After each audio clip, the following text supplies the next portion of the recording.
Hello and welcome to another night of action here at Texas Card House Houston. My name is Shanice. I will be your hostess this evening, and I am so glad to be joined by none other than Greg Vale. He is one of the leading experts on this game, and he is here in Houston with us. Welcome. Hello, thanks for having me. So exciting. I'm usually in this broom closet talking to myself, so I feel a little less crazy today. Yeah, you shouldn't be doing live streams by yourself. It's no fun. It's challenging, but we get the job done. Usually these guys have plenty of action going, so the cards are flying and it's fast paced enough to keep me on my toes by myself, but I'm very happy that you're here. Good, glad to be here. I've not been to this location before.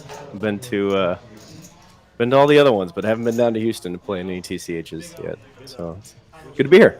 Oh, great. I think you'll enjoy it. Unfortunately, the weather is not as fantastic as it could be. Oh, that's fine. I grew up in Minnesota. I didn't. This is all fine. This is great. Yeah, you could wear shorts right now. Yeah, it's all fine. As long as it's not dumping snow, which thankfully in Texas we don't have to deal with very often. Not very. Not very. I don't like shoveling. Well, this should be fun. I don't know. I don't know most of these players actually. There's a couple I've seen before, so I'll be guessing all night. This will be fun. Yeah, this is kind of like our regular hometown crowd. Birdman in the two seat helps us with a Tuesday game. So this is pretty standard. Danny is one of our stream regulars Yeah, and I a know regular Danny well. account. You know Danny. Yeah, I know Danny Okay. well. I've known him for a while. I seem to every time I travel anywhere for poker, Danny's there smiling and shaking somebody's hand. That is, yeah, It that's doesn't probably matter where in the true. country I go, I run into Danny. Country or around the world too. He just got back from Asia. He's so. everywhere. He's all over the place. Well, we have a really fun board for our first high-low hand. If you guys didn't know, we're playing 1-3 Big O today, so we do sometimes play other games. And the board is 4 Deuce Jack Rainbow with a 9 of spades on the turn. So what do we make of this so far? Well, Danny's gonna like that turn card a lot, and everybody likes it actually. MT's gonna turn a wrap on most, but we lose a lot of value because of the spade draw there because it can't be a spade. And since he has the king of spades in his hand, removing the queen, the 10, and the king of all red reduces that likelihood a little bit, but not drawing dead. And the wheel's going to get there. Worst card in the deck for Danny. Yeah. Daryl's going to have to find a way to get paid off here, which is when the front door nut low draw ends up making a wheel. That's a very difficult place to get paid because everybody is aware that you're drawing at the ace-3. If you're betting with it there, then you're going to have that most of the time, so you have to get a little creative to get paid here sometimes. Betting full pot's usually not going to get it done. Right, so it's a good thing because you do scoop the pot, right, in this scenario, but you want that extra. You want that value. You have to be called by less, so this is not a terrible bet, but you'll notice that betting less than 1/3 pot, doesn't get a call. You have to get called by less. It's a tricky spot to get paid because you can't be raised, because if you get raised by a better hand, you're going to get quartered, but you need to get paid by something less than a wheel, which is really difficult when it's that front door. 2-4 right on the flop, ace-3 is the nut low, river's a 5, any ace-3 makes the winning wheel. So it's hard to get paid there. Right, what does get to call? Maybe top set of jacks cries and calls a smallish bet. If you make it small enough, yeah, then maybe a set with an ace-6 might look you up if you make it real small on the river, but you have to target non-wheeled hands, and you have to make a bet. So what would the biggest bet a non-wheel would call? It's not going to be very much. Unless you have history with somebody that you routinely bluff in that spot, but most don't. Most are everybody's just aware of what it is. That it looks exactly what it is. Right. Looks like it. Well, I think we'll be happy with scooping what's in there. That's not the worst.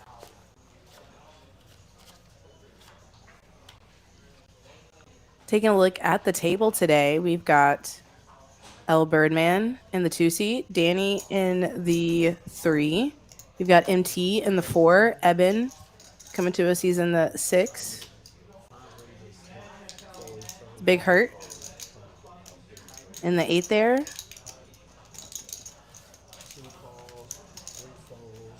And our new player to the stream, let's see what who he is today.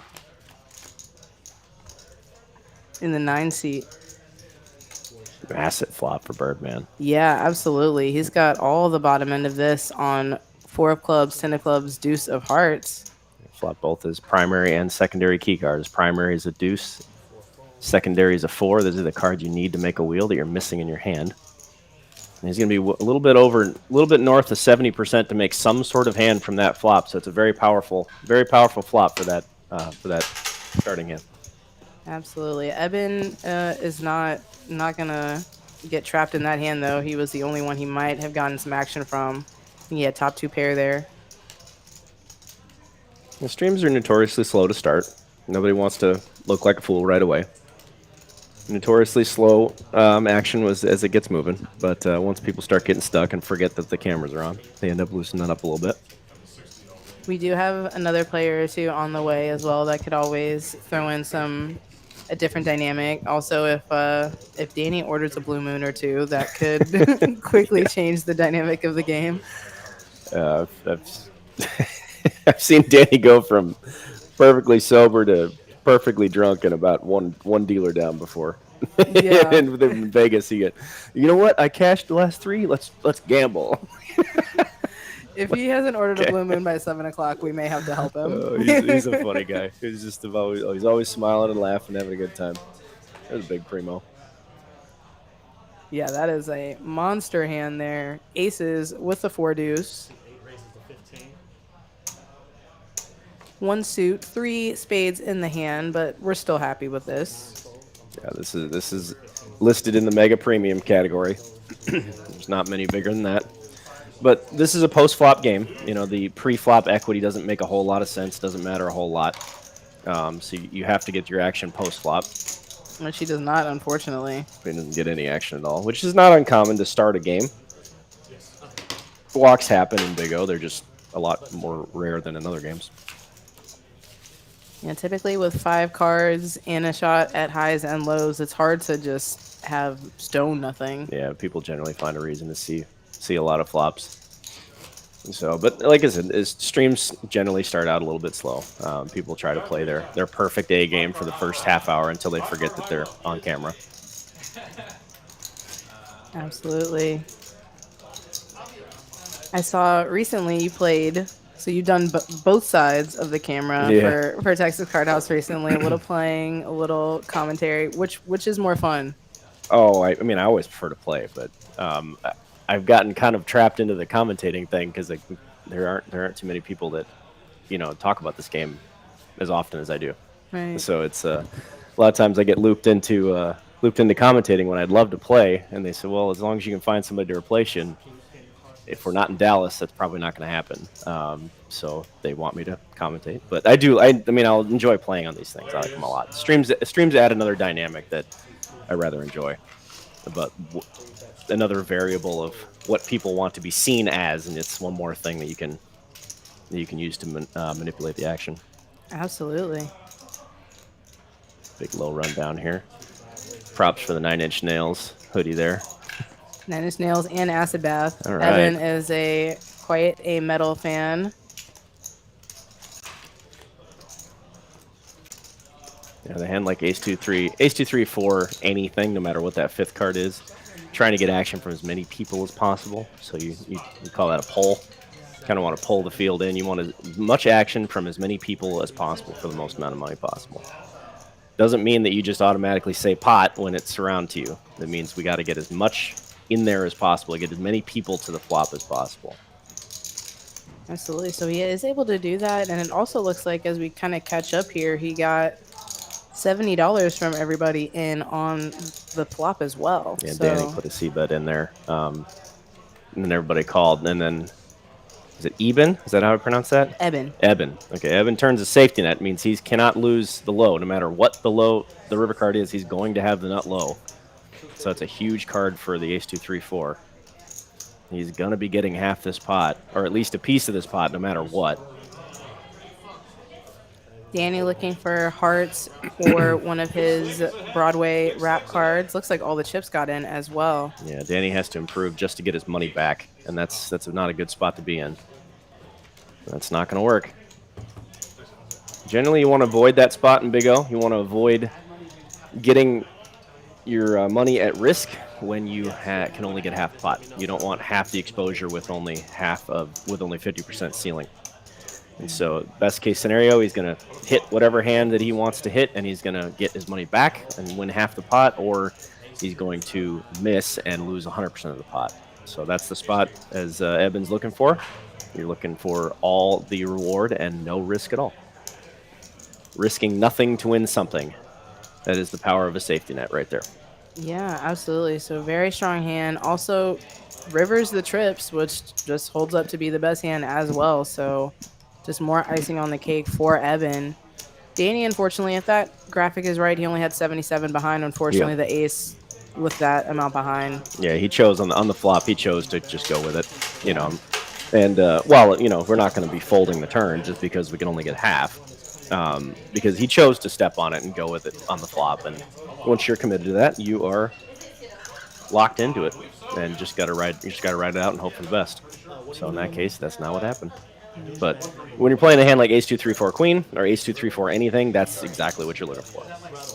You're looking to flop or turn a safety net and have somebody get it in when they're still trying to draw out a hand, but you already got half the pot locked up. Absolutely. So that jack on the flop ended up being dangerous for Danny. Flopped the card in the middle of his little wrap there and decided to hang on. Another player I don't know, I don't think. Never seen this person before. So we've got Brettles in the one seat. He is a young gun. I'll say this: TCH was one of the first rooms that was 18 and up here in Houston, and I'll just say he's one of the youngins that took advantage of the 18 and up clause here. So that's a dynamic I'm completely ignorant to. I don't recall ever playing in a room that was 18 plus, not 21 plus. At 40 years old, it's not really a question I ask. Yeah, you don't ask not really something I consider. No idea at the poker table. Is this person 19 or 22? I don't really care. It's just not a dynamic I worry about. It is. It has been interesting, especially they were a lot of them were back that were in college and coming back for Thanksgiving break. So it's like over the summer, you know, all our kind of professional players, all the grown-ups, they go to summer camp in Vegas, and then we get all the kids. 18-year. Oh wow! Yeah, it's kind of fun actually, though. Yeah, there's some way that's been a dynamic for some years actually. Is that the wisdom of everybody goes to the World Series, so I'll go to where they're from. And I started doing the same thing a couple of years ago, and it works out pretty well. It's sometimes I fail to see the logic of going to where all the winners congregate. You know, I'd rather go to where they empty from. And yeah, games in the summer are quite lucrative actually, because all the good players are in Vegas, and everybody who thinks they're good is in Vegas too. So you're only left with those who know they aren't, who know they're not good. So that you're playing out, you just like skip Vegas. So I know you say you don't play a lot of tournaments. No, I don't play a lot. I'll go out for I'll play the 2 Big O events every year, and that's about it. Okay. I'll play, a couple of Big O events to the nation during that week, but other than that, no, I don't really play tournaments. Not a bracelet chaser. No. I don't. The whole, and I've said this before on streams. The tournaments offer all of the things that I don't hold of value. I don't care about fame, fortune, glory, trophies, trinkets. These things have no value to me. I don't care. I wish I could be like you. Yeah, it's just I care about winning. I care about consistency. I care about I don't coach tournaments because I don't obviously can't coach anything. Something you don't know anything about. I don't enjoy them. Tournaments are not fun to me. I don't like that kind of poker. I don't like the forced high variance at all. They're still fun. I'll still play a couple here and there. There's like one a month in San Antonio where I live, but I'll just goof off on that $300 tournament every month. But yeah, I don't really care for tournaments. Not my jam. See, I do love the glory and the trinkets and the little thing that says I was the best on this day. On this day, I do. I love it. I don't care for something where you can get a negative result 80% of the time and someone says you're playing perfectly. I don't care for that. But that 20% feels so good. Yeah. Enjoy, have fun. Something else that probably feels good is Eben He feels good on this flop right now. Yeah, he flopped the hand, so he's going to have most of the equity scooped up with that hand right there. Again, he's polling, so it should be pretty obvious what he has here. If he bets flop as a poll and then checks turn, that's going to be ace two of diamonds nearly every time. So it's tough to get paid when you take a small line, take a polling small line like that, and then check the turn. Everybody's going to know what you have, so this is going to have to be a rather small bet here if he wants any chance of getting paid. 30's pretty good. 30's pretty good. Into 110, that has a chance of getting paid, but Daryl it's has tough. a mystery card here. If it's a diamond, he may. You It might look him probably up. is. Yep, Yeah. and that's what we were talking about that first hand, is that you have to target a hand that can pay you off, and so you have to target like, kings and tens and nines of diamonds, because they're the only two left, and the only three high cards left. So how much on the turn there? Once he turns the blank, goes check, and then rivers the nuts, and he's going to scoop. You have to ask yourself, if my opponent has a king or 10 high flush, what's the largest number that they would feel comfortable calling quickly without any thought? It's not, I don't want them to take 2.5 minutes to tank and come up with a call. What number can I get them to bet quickly and without thought? Because if you can make your opponent make a mistake quickly and they think it's the right thing because they do it real quickly, then you probably made a pretty good bet. Yeah, absolutely. It's hard. It's hard to fold for $30 there with a Yeah. flush. Yeah. Broadway could have just tried to be. Yeah, that's targeting 101. I think I put that in book number 3 of my scoop series. 3 or 4. I'm sorry, they got them all blended together. There's been 4 books now, and I forgot the chapters. But yeah, when you target a hand, you're like right there. You make a smaller bet because you want that very specific hand range to call. You have to target 2 pair or a set. That's a little harder because there's a flush already there. A backdoor straight got there. There's no amount that hand's going to call, but a flush might call a 1/4 pot bet pretty easily, and that's exactly what we saw there. I'm still on book 1, so thank you for that sneak peek into Sure, into the future. Of course. A lot of our river plays based on what we're trying to accomplish. What are we trying to accomplish? Are we trying to get paid from less? Are we trying to get a king high flush to fold? Are we trying to get 2 pair to call? Are we trying to get a set to play back at us? Are we trying to convince the king high flush that we're doing a naked ace bluff? All these. What are we trying to accomplish? That's targeting, and then we act as though we are tailoring our message to that specific audience. And in that case, the audience was the 10 high flush, or the king, I guess, was 10-9 or king-9 of diamonds. We're looking for that audience to say, yeah, I'll look you up for that. That's how we profit versus win. You can just pot it there and win the flop. You can just win the pot by potting it. But winning and profiting are very different things. Winning doesn't mean you always profit. Profiting means you always win. So we focus on the latter. That is very interesting. I like that. It's a very simple scoring system. Green number, red number. You put that on t-shirts. That's it. Yeah, it's a very simple scoring system. Green number, red number. The bigger green number wins. Doesn't really matter how we get there, as long as we can repeat it and it passes the scientific method. That's all that matters. So what's socially acceptable or what everybody thinks is right? Nope. Nope. So don't go for the thing that says I won on this day. Go for the consistent green. Well, that's an opinion. If you like tournaments because of that reason, that's a damn good reason to play tournaments. I want that thing that says I won today, and I want all the money today. I get it. It's so shiny. I get it. It's not for me. You have fun. But I do fully recognize, how tournaments are responsible for the poker boom. A vast majority of poker players don't play cash games; they play tournaments. Even a vast majority of amateur players play 1 or 2 tournaments a week. They don't get into the cash games. I understand that cash games are because of tournaments. I get it. Yeah, you yourself, right? 2003 poker boom. Yeah, that's me. Watching the World Series. Yep, I went down to college. I went down to ASU in Arizona to play golf. Yep. To play golf in college, and I found poker. And yeah, it was like, oh, PGA? Nah, I'll go poker instead. Yeah, I'm one of those, and tournaments cause poker booms, and so I get it. But it's not like I'm going to say, you're never going to find me, you don't play tournaments, they're bad for you. It's not like that. But you probably made the right call, at least financially, because I think it's probably harder to make equivalent money in golf than. Yeah, well, yeah, I found out very early that that was not the life for me.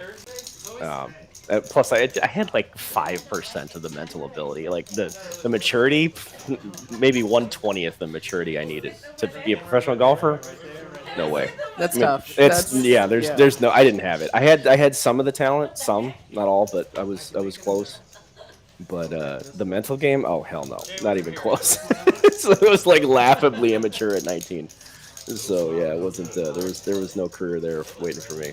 I mean, you probably couldn't. You couldn't have been too terrible because poker does require a lot of the same things. Oh yeah, I learned along the way. Yeah, and then did a stint in the military to take a break, I suppose. But Oh well, yeah, you know, that'll teach you discipline. Real well quick. that taught me all the thing. It filled in all the gaps that I didn't have. So and then it, poker was just it. Once I got out, went right back to poker. But stability is what I value, and that's what I teach too. When I coach, careers. I have multiple professional clients that we work on their stability, we work on their scientific process, we work on their mental abilities, we work on their scientific method, to make sure that what they're doing they can do consistently, and make sure that their mental game is where it needs to be. And a lot of times I just have to logic them off a cliff. It's like, why can't this work? It's like, well, you're not the one making this decision. We have to, I have to logic them out of whatever mental problem they've worked themselves into, or, like people who can't win unless they're stuck. Right. Like something like that. Like, how do we fix this? Well, I always get this always happens. Like, no, this is a choice we're making. We have to fix it. Right. You're choosing to get stuck. That's Yeah. the problem. We can. Why can't we just play our A game when we're plus $0? Why do we have to be minus? Why do we have to be minus 2,000 to make good decisions? Oh, this is a sneakily deceptive flop for Daryl. This looks like he flopped the ever-loving shit out of it, but he did not. All of these draws are to half unless he pairs the board and then gets a high card, which will not be for the whole pot, or will not be the nuts, rather, if that happens. So this is a hand that gets a lot of people in a lot of trouble, because all somebody has to do is have a hand like ace 2 3 5 and they're smoked. Right. Well, he's gonna get away with at least half of it right now. A big bet should take this down here, and that's exactly what you want to see with a hand like this. You want to see the board pair immediately and force somebody off the soft hand. This should work. There's not a whole lot going for Birdman here, other than drawing at Queen's full, which is 20-1 shot. Yeah, he just may have run up against the hands that allow middle set to sort of get away with. He's gonna get away with it. Get away with it, yeah. Don't try that at home, kids. That's not gonna work out very often. Yeah, middle and bottom set, if you do play regular PLO, can be dangerous. Can be, like you're okay. You're cautiously optimistic with your middle sets, but in this game it can be purely dangerous. Yeah, and since you brought up PLO, that's actually a good. When you see somebody play a hand like that, especially from off the blinds, and then play it strong from the flop, you're generally going to see somebody with a PLO background. And so that provides, when that hand gets tabled, let's say for whatever reason it ends up getting tabled with multiple bets on multiple streets, whoever is on the other side of that's going to know that player has a PLO background. So that means they're generally going to favor the high, they undervalue the low, and they play too many hands from the start. It's a pretty unique pattern with PLO players who have that knowledge from playing 4 and 5 card high only. And you'll see them show up with hands like that a lot, those middling rundown types of hands. And that's a great way to get in trouble. Because let's say that turn is a 8, right? So it's 7 6 6 5 3. Let's say that turns an 8, and he turns number 2, and then bets again and gets raised. He's not going to have any idea if he's being raised by a low with a flush draw, just the nut straight, or like a hand like ace 2 3 5 7, which hasn't quartered. You have no idea how to play that hand from out of position when you get played back at, unless you turn a 6. You turn quads, that's going to be it. But if the board pairs 4s and you get raised, are you being raised by ace 2 3 4? Are you being raised by ace 2 3 4 9, ace 2 4 9, 9 9? It's really tough to know where you're at when you play hands like that. So you get away with it sometimes, but more often than not, you end up in a spot where you're forced to guess. And no matter how good we are, when we guess, eventually we'll be wrong. It's right there in the name. Yeah, exactly. Yeah, as a Proponent of the scientific method, I'm assuming you don't like guessing. Yeah, we try to guess as little as possible.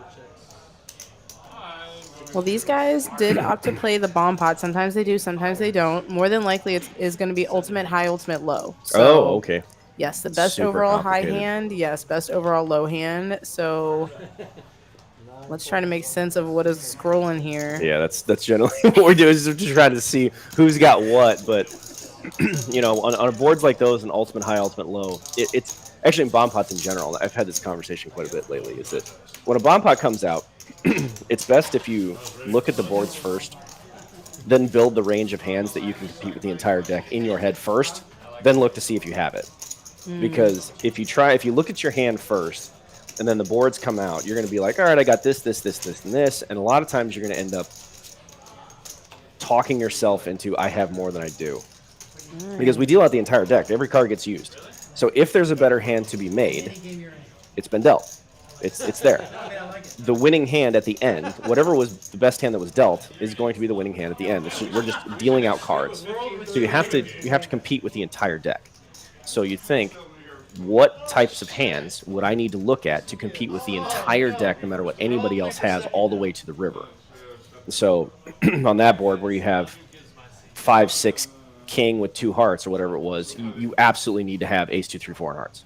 It's got to happen. Right. You have to have that. And so like if you look down at a hand like ace 3 4 6 6 and hearts and no hearts, you just throw that right in the muck. Because it's just, you need to compete with the entire deck. You have to have whatever it is, not now, on the river. So it's best if you build that range in your head first while you're looking at the boards, and then you just look down. If it's there, you continue. If not, you throw away. Right. Keep That's yourself out a of trouble. wonderful small skill to have. It's looking at your glass actually half empty in a bomb pot, right, as opposed to half full. Well, it has to be that way. It has to be that way. It's not what we want is irrelevant. It's all about what is. What is. And what is a really good flop for ace 2 5 8 8 is that exact flop right there. That is a monster flop. And about the best he could get. Yeah, it doesn't get much better than that. And it is one big downside to this game, and then I hear people complain about a lot, is that their big hands don't get paid off. Well, you have everything. It's tough to get paid off, you know, when you have everything. Here, you have most of it. You know what? But the lead bet was just a probing bet with just aces up.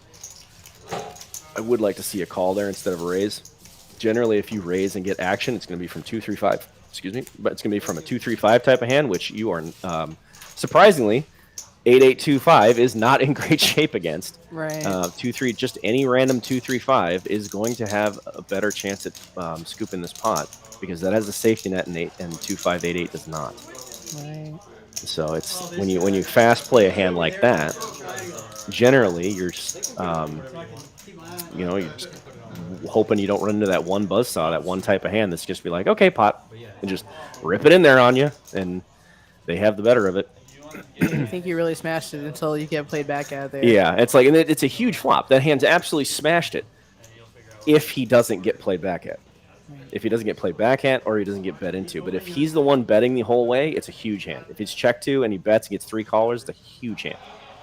But if he bets and gets check raised, it might not be that big of a hand. It might just be 2-3-5. And best case scenario, you're going to be flipping a coin there. Best case scenario. I'd have to run the math myself, but generally not going to be that far ahead if you get check raised. So you have to kind of duck, dodge, and float like a butterfly kind of thing to get around these and not get guillotined by something huge.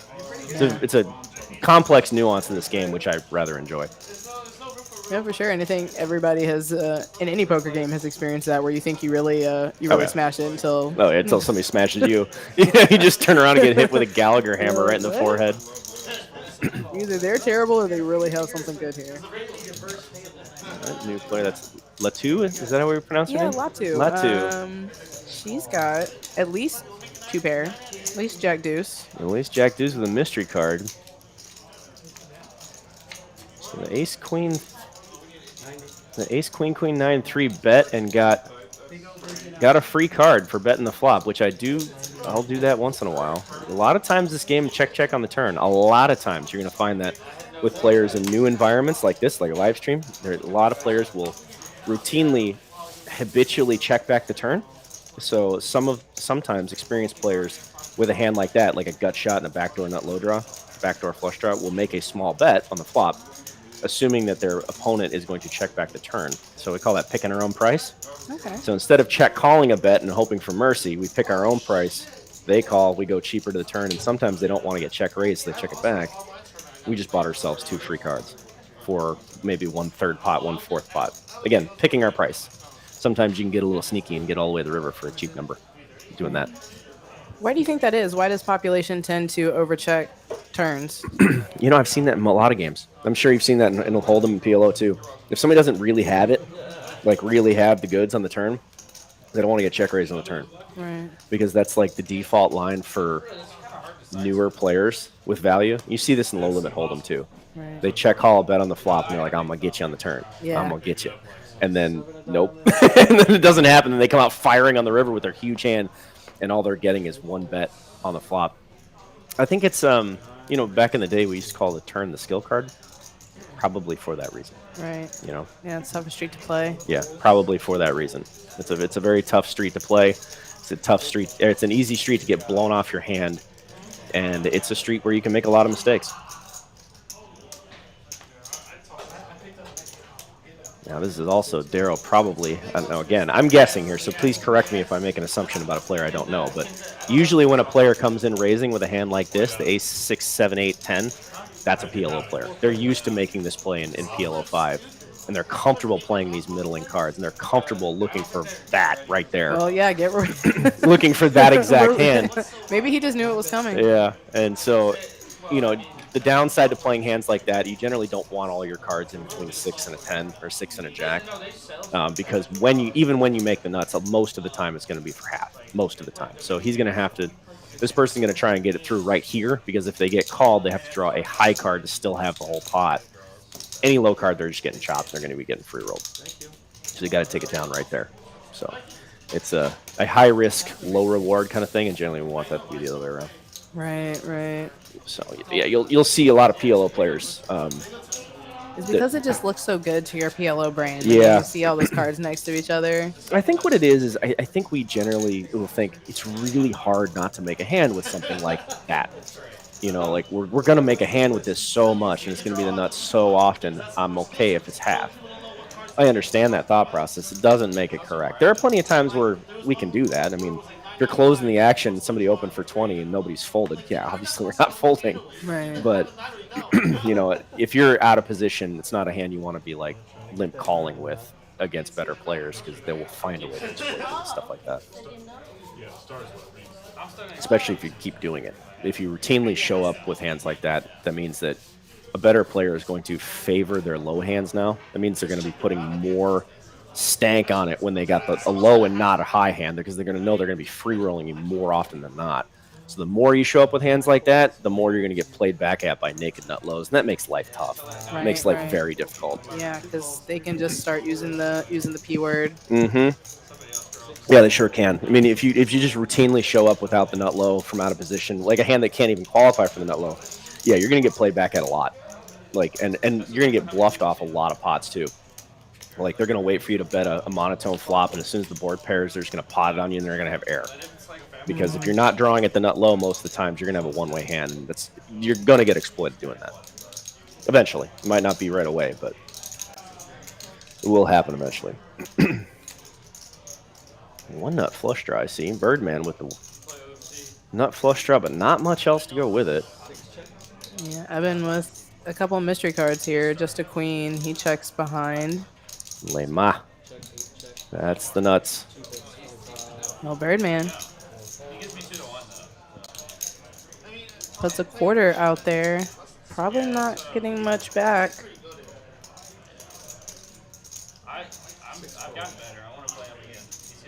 It's got number two. No, I said it's a nuts. It's the nut flush. There is a straight flush available.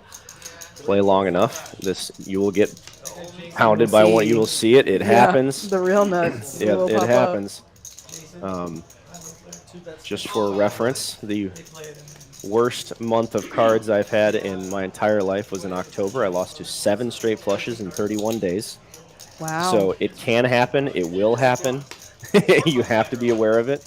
Yeah, 7 straight flushes ran into in 31 days, and I played a normal amount of hours. It wasn't like I, played 100 hours a week. Wow. So All this game in Big or O, yeah, in Big O. I wow. don't get a whole lot of reps in other games anymore, but yeah, so it does happen. Now, I did this in Volume 4. I did a whole math lab on how often you're supposed to run into these kind of things, how often you're supposed to see them, because like if you have aces full of whatever, it helps to know how often somebody's going to go, okay, pot sucker. Yeah. How often somebody's going to have quads, and it's frustratingly often. Really? Yeah, it's frustratingly often. Unfortunately, the odds will swing wildly depending on what quads we're talking about here. Quad 8s and quad 9s and 7s are much less likely than deuces or aces or whatever. But yeah, if you give yourself aces full, and the first example I use that's in my math lab chapter in Volume 4 is let's just give you aces full, and then let's deal out the rest of the deck. And then make a paired board, right? And then we deal out the rest of the hands. How often will that paired board somebody have quads? And the answer is 1 time in 11. That's a lot. That It feels sucks. like a lot. Yeah. It sucks. It's 9% of the time. I just put a board out with, and I ran this is done with a computer. Obviously, it's not me with a deck like an idiot. But you put that board out, and then you deal out the rest of the hand, and then run it. And yeah, it's 9% of the time somebody's gonna have quads. So it's gonna happen. It happens. Same thing with a straight flush. Disturbingly high. It is, and now it can be as high as 1,000 to 1. It can be as high as like 900 something to 1 if we're talking a player that doesn't play any hands, and then it's a pair of 8s on the board and whatever. You can manipulate it so it's pretty high, but yeah, just dealing out the cards, just throwing 52 card pickup out on the deck. Yeah, it can be as often as 1 in 11, which sucks. Wow. Playing poker does definitely change your perspective on the percentages of how often 5% is or 9% Well, is. it's Or... if it's out there, 52 cards. It's a complicated system, but it's a closed system. Well, and that's the card Danny would pick out of that closed system. Yeah, if he could go in there and fish it out, I'd request a 4 of diamonds, please, sir. Hello, thank Jen. you. Yeah. And Still has a little bit of fighting to do, though. Brettles does have top set immediate here. muck. Yeah, you see how fast he threw that in the muck? Immediately. Gone. Yep. The frustrating part about a set of queens in Big O, PLO players out there know what I'm talking about. 3 queens is the lowest hand that you can make the nuts with. The absolute lowest hand, right? It has to be 3 queens. 3 jacks, it won't be the nuts. If the board has to pair, or there'll be a straight available. When you flop a queen and 2 low cards, you're going to end up folding the turn most of the time anyway, because the turn's going to be a low card more often than not. Really? Okay. But the chances that 3 queens will actually pair the board or stay the nuts is vanishingly small. Like, your best bet is just to pair the board, which is still number 2. It's not the nuts. I mean, you need specifically what? Still A jack, number 2. a 10. It's got to, well, it's got to be, 9. you have to have you can't have a 5 and a 10 on the board at the same time. It has to be like queen 9, 7, 3 deuce. Queen 9, 7, 4 deuce. Can't be a 5 or a 10 out there. Right. And so if you do, it can be one, not the other. So like queen 10, 7, 3 deuce. Right. Queen 10, 7, 4 deuce. It's exceedingly rare. So you'll see most people take the exact same line there that who was that player? Brettles. Is that they'll play a flop set very slow on the flop, and then you'll wait to the turn because that's where the equities diverge. That's where because Danny's hand is going to be a favorite over that set of queens, even though it doesn't have a pair. It's going to be flopped a favorite. On the turn, it's going to flip flop. So if the turn's a high card, the set of queens becomes a favorite. If the turn's a low card, set of queens drawn dead. So most players will wait till the turn to get a little funky with their sets, unless you have some sort of backup. If you have no backup at all, that's exactly what you should be doing. Careful. Yeah. Careful. Flopping. We don't use the term nuts when we're talking about sets. Sets are like never the nuts. It's like, well, very, very rarely a set's the nuts. Yeah, again, if you're used to playing Hold'em, sets are kind of best. nuts. Yeah, sets are nuts and Hold'em. They're incredible. But we are playing a slightly different game here, Yeah. so we do have to adjust. Yeah. The biggest difference on that topic, from Hold'em to Big O, is that in Hold'em, the hand that's ahead right now is almost always the favorite. Almost always. In Big O, that's almost never the case. Right. It's about what you're a favorite to finish with, not what you have right now. It's about what's likely to occur. Nobody cares who is winning the race halfway through. Right. You only care who crossed the finish line first. And so that's why you like this game so much. Is that, or I'm assuming that's one of the reasons. One of many. Yeah, one of many, of course. Besides, the material, which I'm sure has helped, right? I mean, out of all the games, out of all the poker variants that you could pick, I think there is, in the way that you've articulated Yes. how you look at it, the future, the card removal, all of those things that are like you lay the groundwork a little bit and hold Yeah. them, but you just expand on with more cards in hand and Right. yeah, You've heard the euphemism about Hold'em. It might have been Doyle Brunson said it back in the day. That something to the effect of, it takes a minute to learn, but a lifetime to master. right, Right. Big O's the other way around. It takes forever to learn, but once you learn the system and you switch your mind backwards, you have to mirror it. It has to flip around backwards, which, as you said, you're in my first book, which is what I addressed in the first book. Your Hold'em will sabotage you. right. Once you flip that around, it's easy to master the game once you've learned to get over that big hump at first. The big hump of the best hand in air quotes, right? Once you understand that it's an equity equation all the way out, which means the river, not now, river, going to the river.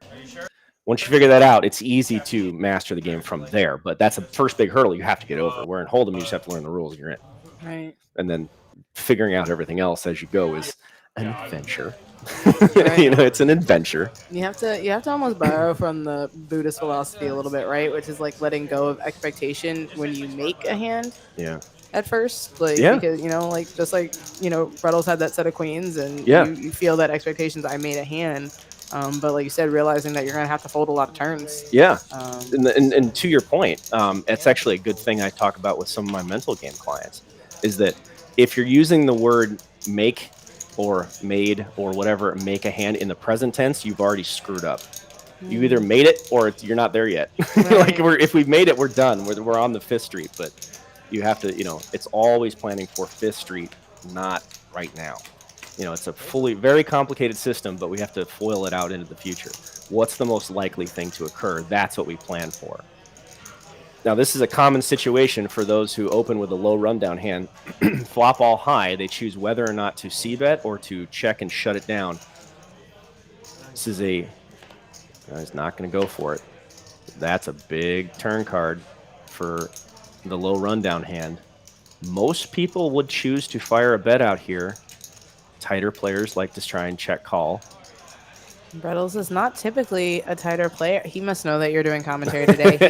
He is playing so different. There's two ways you can do that there. There's two different options. We don't have time to get into both of them, but when that goes check, your aces should feel pretty comfortable. I'm probably going to bet the turn if I have aces there and I get checked to twice. Because you see this in Big O just like in other games. When you get checked to twice and then you pot the turn card, how often does that get through? I mean, most of it gets through a lot, right? Mm-hmm. So I'm going to feel pretty confident if I have aces sitting there now. Sorry for the technical difficulties there. Yeah, kind of slowed down in time there. Yeah, and Brettles decided that the third check was not an option, and I'd agree with that. That once your opponent checks back the turn, the first person to sneeze at that pot's probably going to win. That was a good play by him, even though he did not have the best hand. Well done, sir. For those of you who think you can't bluff in Big O, I refer you to that hand. Nice work by Brettles. Took the more passive line and was able to pounce on it by Fifth Street. And that was the one. Are you image farming? Oh my god. Yeah, he's gonna get into some real big game, and they're gonna be like, oh yeah, let's look at this guy. He played on the stream. They're gonna see you dog off. They're gonna be like, yeah, but you're blowing his cover right now. Yeah. Don't fall for that shit. I figure I might punt here and play the ball as an investment in my image. I want to give you guys the buck kick running. Not it. That's not later. Not it.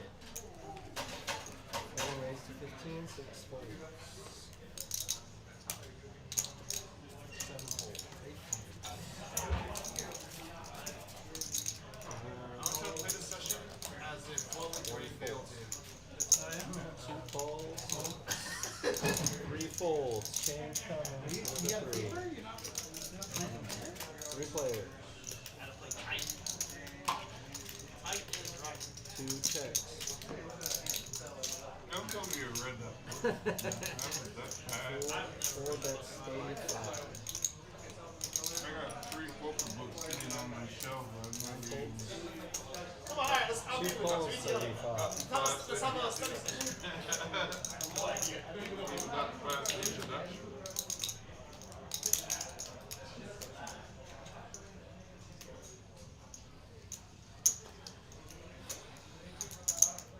Two checks, 4 bet 75. 345, well, less, all in. C2 goes on 4. Chuck, you got nut nut? No. I think you have a 237 is called by seat 4. Clear the board, baby. Come on. Oh. Oh, you still got it. Well, you have 5. Yeah? Thank God.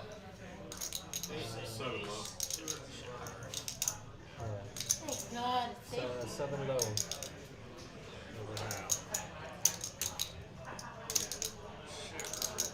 Hey, MT, a situation like that happened in the World Series against me and Nate. Nate from House. Well, I don't know exactly where. You know Nate, right? Yeah. And same thing. We day 2, right? And so we both have aces, blah blah blah. I turn the nuts. He has a redraw. He turned 9, 10. No. I flop the nuts. So I have nut. He turned with the 9, 10 ace deuce, the higher nut straight with the same ace deuce. All the chips go in. I think it's in my nuts. It's not his nut straight. It's when he has the ultimate. And then, but I pick up a flush draw on the river. Chop it? No. Oh, you got it all? 3/4. Yeah, that He was mad as shit. Big one, too. But the hand plays itself, right? Yeah. You can't do anything. Like, you can show me your hand and like I start to make calls just because it's math. Yeah. So I vault up to like 700,000, and I should have won the bloody tournament. Me too. I run into this Every idiot. turn I play, I should have won it. 6 folds. I run into this idiot called Josh I lose every time. 7, 8 folds. Let me fold it. Not good. You lose it. 9 raised to 15, 1 fold. A lot of time for sure. 2 folds. 3 folds, 4 I'm the folds. only one dunking here. Look at that. Everybody's folding. And then me, I'm calling. What the heck, you guys? They move me to that You guys seat. trying to be good at the TV? I start sitting here, and I sit down, and when I look Your down, mom the is ace watching. king jack. I should have sent the link to my mom. You should. She likes watching. It was to the kid. 9 plus 22 folds. And so I raised that 3 bet. I remember last year for Christmas she gave me poker money. To like 40 cents. Wasn't enough. No, she gave me $500. I took it to with Riverwind because I was in Oklahoma. I took it to Riverwind and by the end of it, like the 5 days I was in Oklahoma, I spun it up to like 3,500 or something. Like, man, I just said, What did you do? so I didn't call It was lucky No, mom I was money. playing. because this guy called. So now it's It was lucky mom money. 3 bet pot. It's like 200K. So I'm like, sat down, man. So I let him go. I would have doubled up from him. Come on, man, five cards. It's good. No. Trips. I would have hit. I would have made not low. Okay. All he had was aces. Trip jacks or something. Yeah. And all he had was aces. And I would have flopped the not low. And I would have tripped. Yeah. He would have done me. You know what I mean? Yeah. 7 calls, 8 folds. My buddy's Nine fold. Right? Is that a fold? you flop. You're, well, what are you doing? Man? 2 calls, 3 calls. 4 raised to 20. 6 folds. Just me and Gibby in this one. 7 calls. 2 calls. 3 folds. That's Well, really, what would that's Chris stupid. do? He wouldn't do what I did. That's not you. Yeah. What are you doing? If I call, you're supposed to call. I'm playing loose. I'm not giving up. So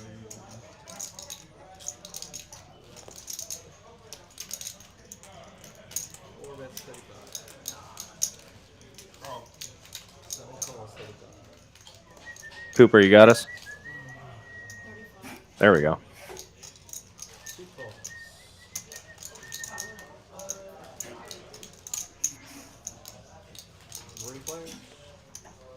Let us know in the comment. There we go. I have to check the right side. It got muted somehow. Okay. 4 bets, 175. Just hit the M. See if it's on our side. Oh, there we go. Now the icon's coming back up.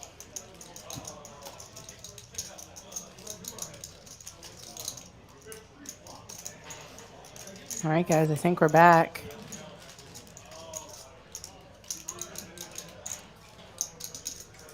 We were in the closet talking to ourselves. There we are. For We're a back. while. Okay, now we're back. Great. Oh, goodness. Sorry about that. Well, we were having these wonderful conversations. And We really did. And That's actually really sad. Just firing into the void. Sorry about that, guys. Oh, that's so tragic. Oh, no. We were doing really good in here. Bombs. Boo. Sorry about that, everybody. Oh, these things happen. Well, I got my coaching. I don't know how long it was. I was hoping to share it with all of you as well, but I got my 15 minutes. Oh, sorry about that, everybody. These things happen.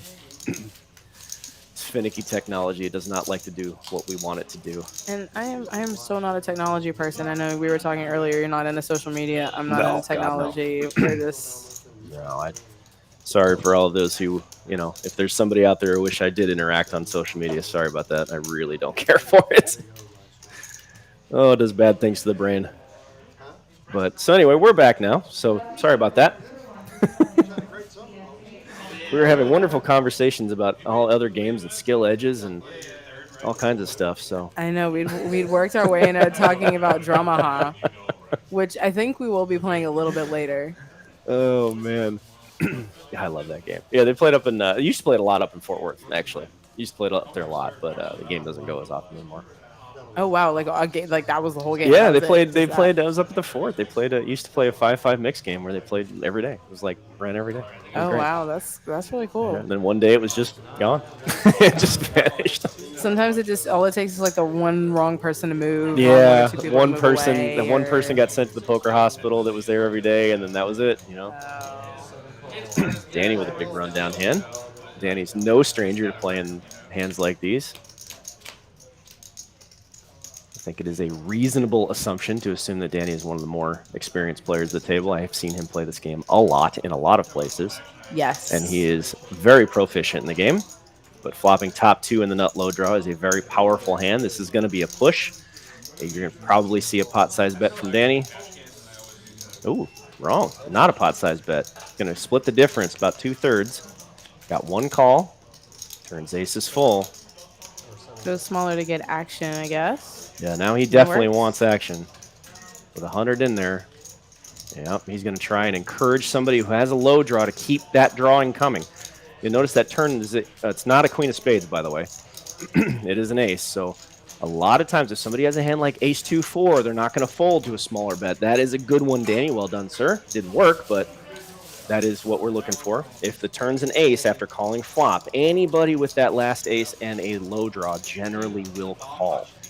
Danny knows that, hence why he bet, I think, about 1/2 pot on the turn. That generally is a normal line from stronger players when they definitely have it. You're going to see that 1/2 pot bet on the turn. So trying to give their opponent 3-1, give them a reason to make a mistake. And that's one of the big advantages you can find in this game is that you can convince people to make mistakes for good reason. You give them a very good reason to do something very bad. And, we do that in other games too, but it's not quite as overt as it is in this game.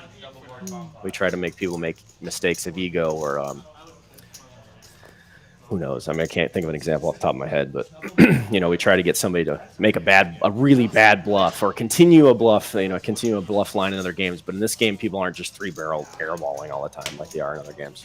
Right. So you're suspicious of that 1/2 pot turn bet? That's from sizing? better players, yes. From better players when they bet 3 times previously. They raise pre-flop, they bet the flop, and then they bet 1/2 on the turn. From a better player, that's generally not going to be a bluff. That's generally going to be a pretty big hand.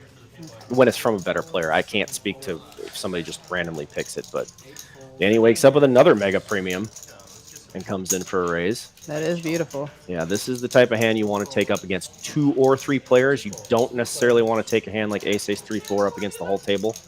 Then you need a deuce. You know, you need to make a deuce or ace is full to win. But the more players you take this hand up against, when you get a flop like that, the less likely that you're going to win. Now, Danny might not know this, but it's about a high 30 percentile that somebody's going to have a king in their hand with 2 players. When it gets checked through twice, you're going to like that one. You generally are going to assume that your aces are going to be the best hand. Yeah, I thought, considering Latu had a queen, jack, 8 that we could see, 2 mystery cards, a king actually seemed like it would have fit perfectly with that setup. And we'll find out. I mean, we did get a bet and a call in, so whatever her mystery cards are, it was not a 9 and it was not a king. But those small little bets, I mean, there wasn't much to get there. Now granted, I'm going to bet the turn if I'm in this hand. If I get checked 2 twice there, I'm probably going to bet the turn, as in I do have the best hand and a bet for value. But Danny chose not to, check it back, and then go for a tiny small value bet, hoping that it would look like he was just betting with a 10 or a pair of queens or something, or just trying to steal it, and you can get a call from God knows what. That little extra $30, $25 adds up at the end of the year, big time. Yeah, well done, sir. Another good one. Another good one from Danny. Enough for dinner and your gas home every night. It adds up. I mean, think about it. You do it once a week. Just once a week for an extra $25. That's $1,200 a year. I mean, that's kind of a big deal. This guy masked. Yeah, well, 100 a month, or 100 a month, times 12. That's it. You can. This stuff matters. I treat poker and I teach it like a business. We teach it with my clients. I teach poker as a business because that's what we're all doing at the end of the day. We're all here to make money. Dealers are the same way. We're here to make money. Right. So let's stop pretending we're here to gamble and let's make money. Let's science the shit out of this. Let's go. And so what can we do to predictably and reliably improve our profit? And how much is that worth, at the end of the year? Because you find one thing that you can pick up on. Hey, when this guy bets this amount in this situation, I raise him with air, he's going to fold here. All right, well, if that's a $200-$300 pot, you do that once a week. $1,000, $1,200 a month. Add that up at the end of the year. That's a big number. Yeah. Just once. Just finding these things once a week or once a month. These tiny, tiny little things, they add up. That's how I teach it. That's how I coach it. And I guess you could say I use my degree. I have a business management degree. So I suppose that's probably using my degree, but that's how I've always thought of poker. I've never thought of poker as a game or fun. I saw it as a revenue generation machine. And so that's the perspective that I provide any of my clients. And my website's doublesuitedpoker.com, by the way. Absolutely. You can check it out right there. Please do check that out. Lots of fantastic content. No points for starting with 5 diamonds. Unless you're playing props, it'll be worth a good amount of money if you're playing that specific game. My friends in Austin are super into that. Oh, I'm sure I'm sure y'all have tons of fun ones that you guys. Front door nut straight for Daryl. He's going to be forced to try and hold this hand, which is not the fun thing. You don't want to try to hold a hand. As my limit hold'em poker playing wife says, it's all downhill from here. When you flop the nut straight with not a lot to back it up. You got to hope for the best. Brettles probably won't continue. Really needs only a 10. He's out of there. Yeah, naked gut shots are not a common thing in this game. People to draw at. Doesn't change anything here. This should probably... 6 is actually kind of safe for him, yes? 6 is safe. Yeah, it does add another dynamic. Now a quarter more, 25% of the deck now changes the nuts because of the spade. He's you want to bet as big as possible to get somebody to fold. You can't mess around here. That's got to be a bet that your opponent will fold to, and that's exactly what happened. But again, one-way hand. You got away with a one-way hand that had no backup. You don't want to make a living doing that. You're obviously not gonna pass it up when you end up in that situation. But we generally don't want to be the one betting with the made hand that everybody can see. We call that transparent, right? So you can see right through it. Even the dealer knows what you have. So when that's the case, it makes it tough to get paid. Yeah. So we have to always add some shroud of mystery in our hand, and it's tough to do when you just flop a straight from early position. It's really tough to do. You just have to go ahead and bet it and hope for the best. Yeah, especially with those middle cards. Not a lot of people are playing those. Yeah. It's kind of Yeah. It can make for a stressful day. It can also make for a very profitable day with some losing players. You'll see a lot of losing players that will flop a lot of jack high straights because they play 70-80% of their hands, jack high, queen high straights. And then when everybody else bricks out all the time, they end up with these huge wins, and then they think they're doing something right. right. And they just happen to be on the good end of variance, right? You've seen this in Hold'em and PLO. People just, oh, there's 5 people all in. Oh, I got 6-5. Let's go. My card's alive, and they think they're a genius and they win. But it works sometimes. But it works. It works one time. It works almost every time. I will say sometimes seeing the stream, seeing all of the cards in the PLO stream, the low wraps do sometimes It cause some damage. they do damage. Yeah, it's like driving the wrong way on a highway. Yeah, when everybody's got the broadways, sometimes there's only so many cards with paint left in the deck. Poker terrorists. they're just there to watch the world burn. Oh, I did it to them the other day. It was 6-5-4-3 double suited. Danny swinging for the fence and just a bit outside. That card's not going to help many, but gives Daryl top 2 and a couple of gut shots to go with his second nut flush draw that he does not want to make. But Latu is going to really like that turn card. Danny's not really going to mind because his hand doesn't change much at all. Yeah, she's going to go for it. Yeah. 3-6-9, that's my favorite flop. 3-6-9? Yeah. Oh, boy. 2 strength line. I don't see Danny getting away from this. And if he calls, GG's probably going to call along too, drawn to half. But that ace-2-7-7 is going to have a hard time improving. There's only one card it really wants to see, and that's the 7 of clubs. So, but Danny's going to get out of the way. I think he's not got the right price to call. We could figure it out and see if he does. I think he probably did. But he probably believes he's drawing at a one-way hand. He has to make a flush, and his 2 pairs no good. And he'd be right. Yeah. He'd be right. Would have gotten halfway there. Would have gotten the diamond, Would have but gotten it the wouldn't diamond. have been any good. Wouldn't have been good enough. So you make a fold right there. That goes into kind of what I was saying earlier about you plan for what the most likely thing to occur is. And in Danny's mind, he thinks the most likely thing to occur is he's not going to make a flush, which is right. He's only about 5-1. You know, that's the same odds in every other game. You know, a little bit less than 5-1 to make a flush with one pull of the deck.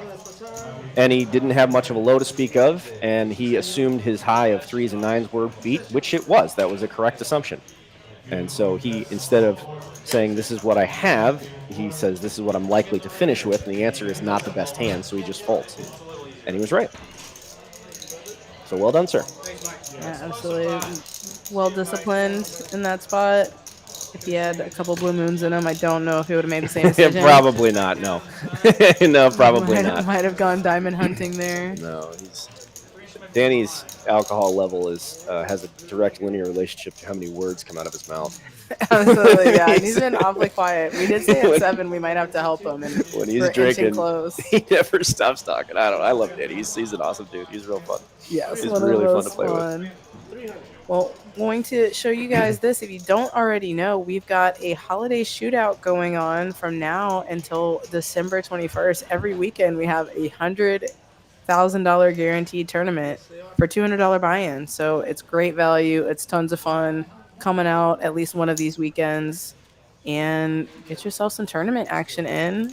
Have a very good Christmas if you win one of those. There you go. I have a funny Danny story about drinking. Ooh, please tell me. A couple of years ago in Vegas, now that we're just playing a bomb pot and we're going to be trying to figure out what everybody has. I think it was 2 or 3 years ago in Vegas. We were playing, I want to say at the MGM, and he sat down at one of my tournament tables, and he was drinking Blue Moon. And I was like, yep, all right. He played a hand. He made a bet. And he pulled his beer up to take a drink of it, and he got raised, and then he laughed and, like, spit into his beer. And he goes, oh, I suck.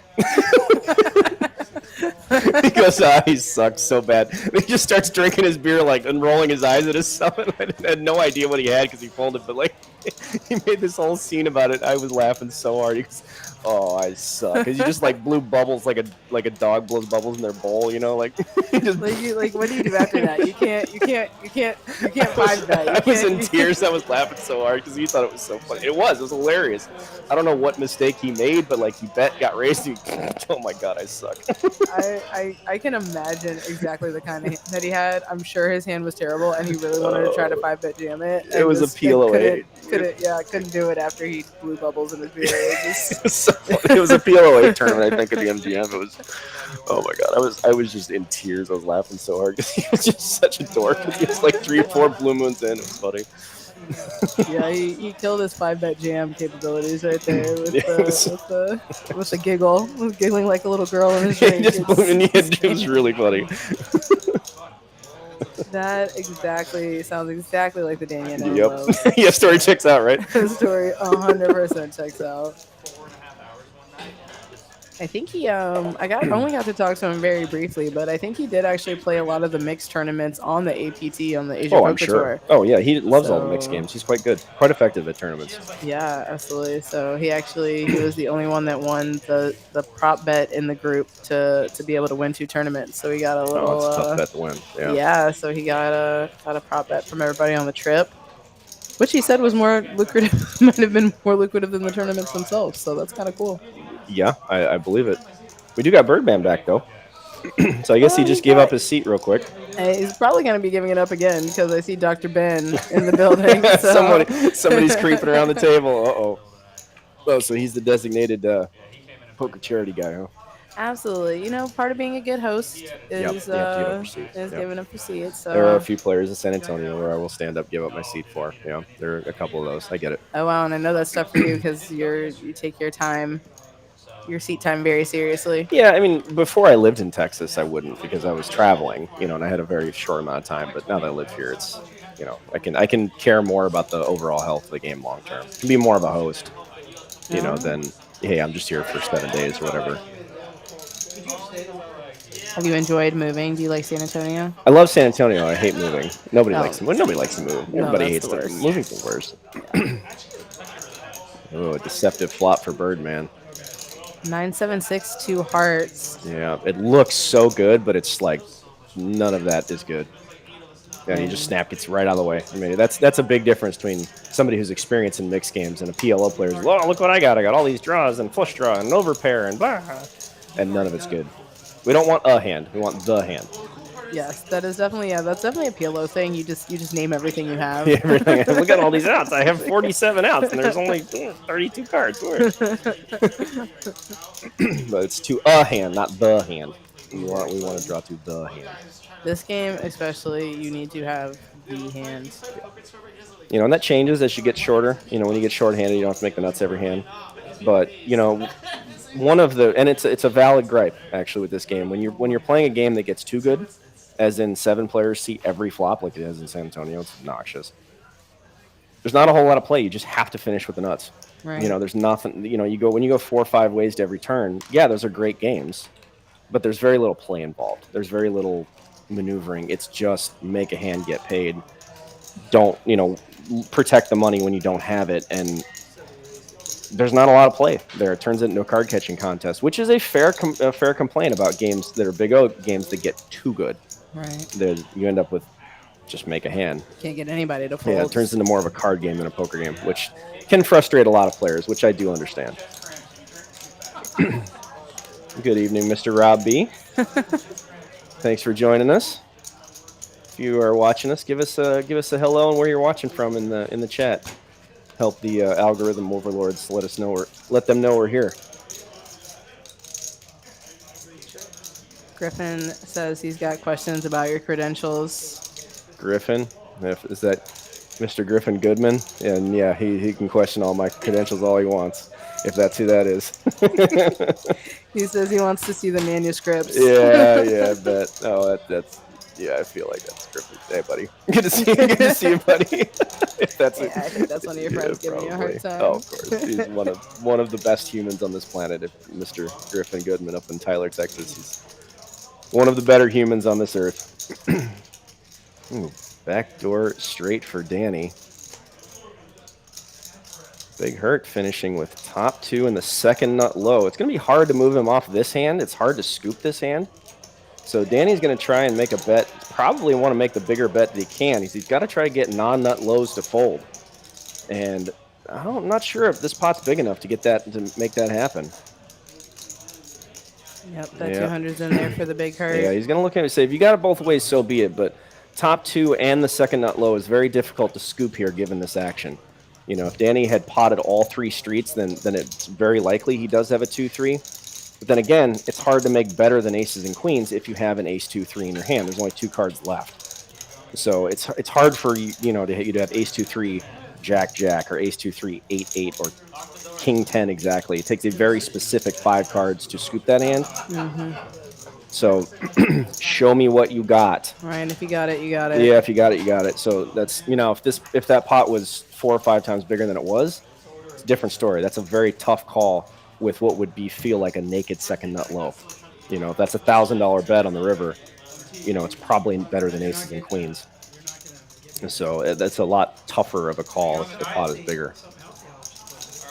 And now I feel even just the way that you said that, having a very specific combination of cards that has to scoop, right? I mean, you know, there's so many hold'em hands, like 1,100. There's 26,000 PLO hands. So now when you add the 5th card, where I mean, I don't know if I can count that high.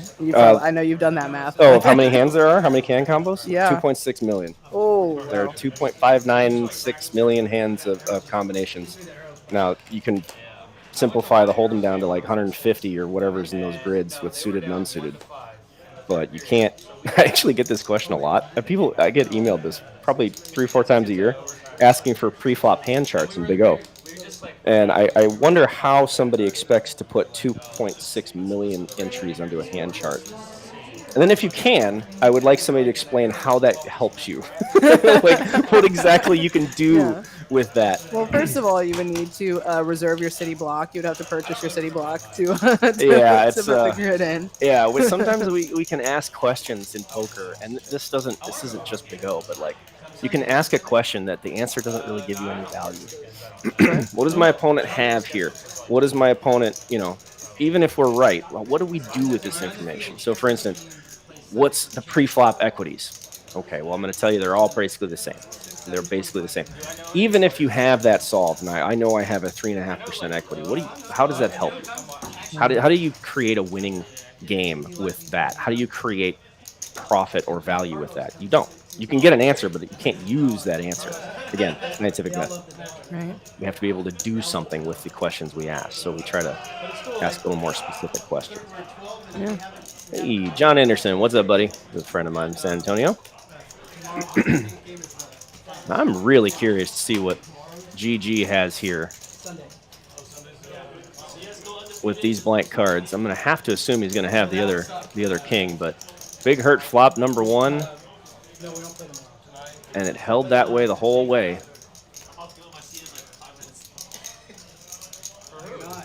So you get called 3 times. You're going to have to target, you know, king 9, king 3. You need to be called by that better hand, or that lesser hand. And that's a pretty good bet. That's a pretty good bet size. You're sitting there with king 9. If you have a king and drew to it, made kings and 9s, you might have to look them up. That's a good one. You want to leave enough mystery in your bet that your opponent can give themselves a reason why their hand is better than yours, and that's a good one. Generally, just saying pot all the time is not the right answer.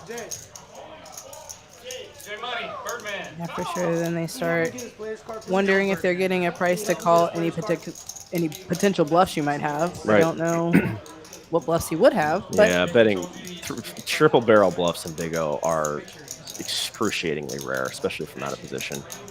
Generally, they're just going to have it. sometimes it's easier to think that way when you don't have the cards in front of you. And sometimes you just don't. Sometimes you just don't believe it. Yeah, I'm not sure what Daryl saw there, but he saw something that you know, that he paid off. I mean, assuming these cards are right, I have seen the card readers be wrong before, but it means just calling him with just a pair of 9s. That's, I mean, even if he's bluffing with ace queen jack or ace queen jack 10, I mean, that wins. I have a feeling like we could be off here and there could be another 9. one of those fives could be a nine. It's possible. That Yeah, would, it's very that would make more sense. yeah. If one of those that 5 was a 9 and he had turned 9s full, that would make a lot more sense because then you're just like he could be betting a king, but he could also be pot controlling with king 3, whatever that river card was. Right. And he's like, I'm betting this as defensive. I'm going to fold if I get raised. You could read that as a bluff. Yes. Incorrectly. And if you incorrectly read that as a bluff, you might talk yourself into a call, which further enforces the point that targeting is important. You know, when you properly target the right hand, you properly target kings and 9s. Uh-oh. I think we're down. Oh, no.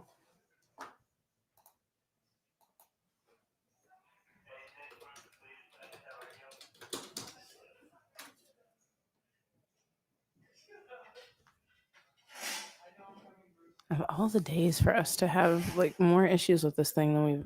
Oh, I've seen it. I've seen it before. I'm just gonna hit the refresh. Oh no! Yeah. Should I reload it? I probably should. I don't know. And just let Cooper do it. Cooper, you got us?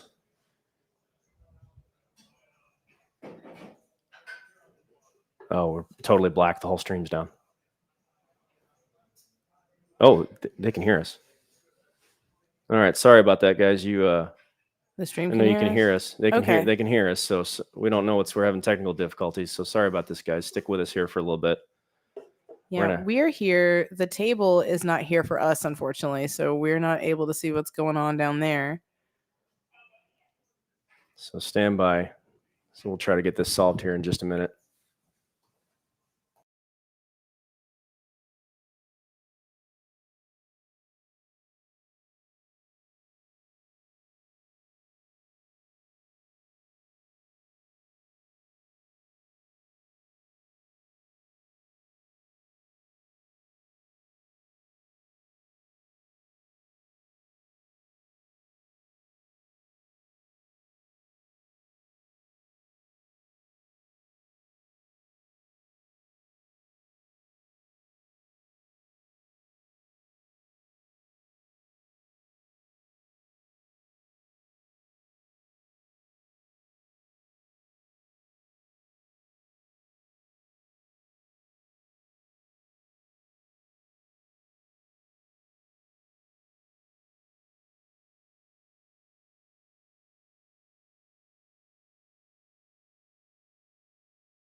Okay, Oh, guys. So I goodness. have some news, good news and bad news. The bad news is we do have to wait at least 15 minutes to rebuild our delay. So we will be on a little bit of a hiatus. We will be dark for a little bit, but me and Greg are still here. We're gonna like chit chat. We're gonna hang out. Somebody has requested some dad jokes. I don't know, Greg, if you know any. Ask your. Now's the time to ask questions. If you need to ask me anything, have at it. I can answer any questions you guys have. Now would be a good time to take up some time. But for those of you who are not aware, I do have a instructional website where we cut all these up and all these hands up into all these hands up into little hand histories, individual hand histories. I'm closing in on 700 and 700 videos, something like that, with several hundred more in the queue. So that's doublesuitedpoker.com.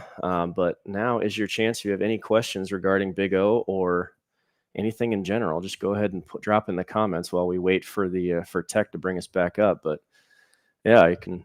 One person says no dad jokes, but I mean, my God, give us something to talk about. I mean, Mo gave us a great one. I'll read it for you guys. I just built an ATM that only gives out coins. It just makes sense. Yeah. Good one, Mo. For those of you who don't know, Mo is my wife. Is my wonderful, much better half that we met playing poker, believe it or not. Oh, that is so fantastic. Yeah, it was great. First time I talked to her, she called me an idiot. It was fantastic. She hates that I tell that story, but I love it. I mean, was she right? No, probably not. Of course she was right. I mean, we know you can do math. I'm married. She's always right. What are you talking about? I know how it works. Absolutely. Well, so does she still get to play a little bit too? Every once in a while, yeah. She has taken a kind of a backseat to poker here since we moved, and we moved to Arizona to play cards a lot too, because she was playing fixed limit hold'em in Colorado, and then they opened up the betting limits, and that got rid of the game. So then we moved to Arizona. She was playing 2040 down there, and then the game just vanished. It just vanished. Yeah. So as soon as no limit happened, it just So she's been taking a back seat now, but yeah, she still plays once in a while. She'll mess around the no limit games in Arizona, play online stuff. But okay, so she's a limit expert. A limit expert. Okay. Yeah. So we've been a poker couple for coming up on 8 years now. Actually been married for a year and a half, but yeah, poker's been our life the whole time. Oh, that is so fantastic. A lot of people don't think that two poker players can coexist in the same two gamblers. Do you find that most can't? Yeah. Most cannot. Yeah. You guys just happen to be very reasonable or work together. Just happened to work out, and we got lucky. We both finding each other in the poker world, where generally you don't find good partners. Yeah. Okay, so what happens? Who's like the emotionally, like, if I win and you win, or like we're both good, or like if I lose, like who needs more consoling when they lose, I guess? Well, probably me. Probably, it's funny. It reminds me of a joke somebody made when I was playing in Colorado. Now, this is not my intent to make this point, but it's relevant and it's funny. These two guys were getting at each other all day. I mean, they play a hand, they want to show each other the bluff, and yeah, you know what I'm talking about, like the button of the heads, the ego thing, right? And then towards the end of the day, one of the exchanges got a little heated, and a guy said, one of the guys lost the pot, and he said, yeah, I don't like, they're complaining about how he played the hand. The guy that wins goes, you're not a very good loser.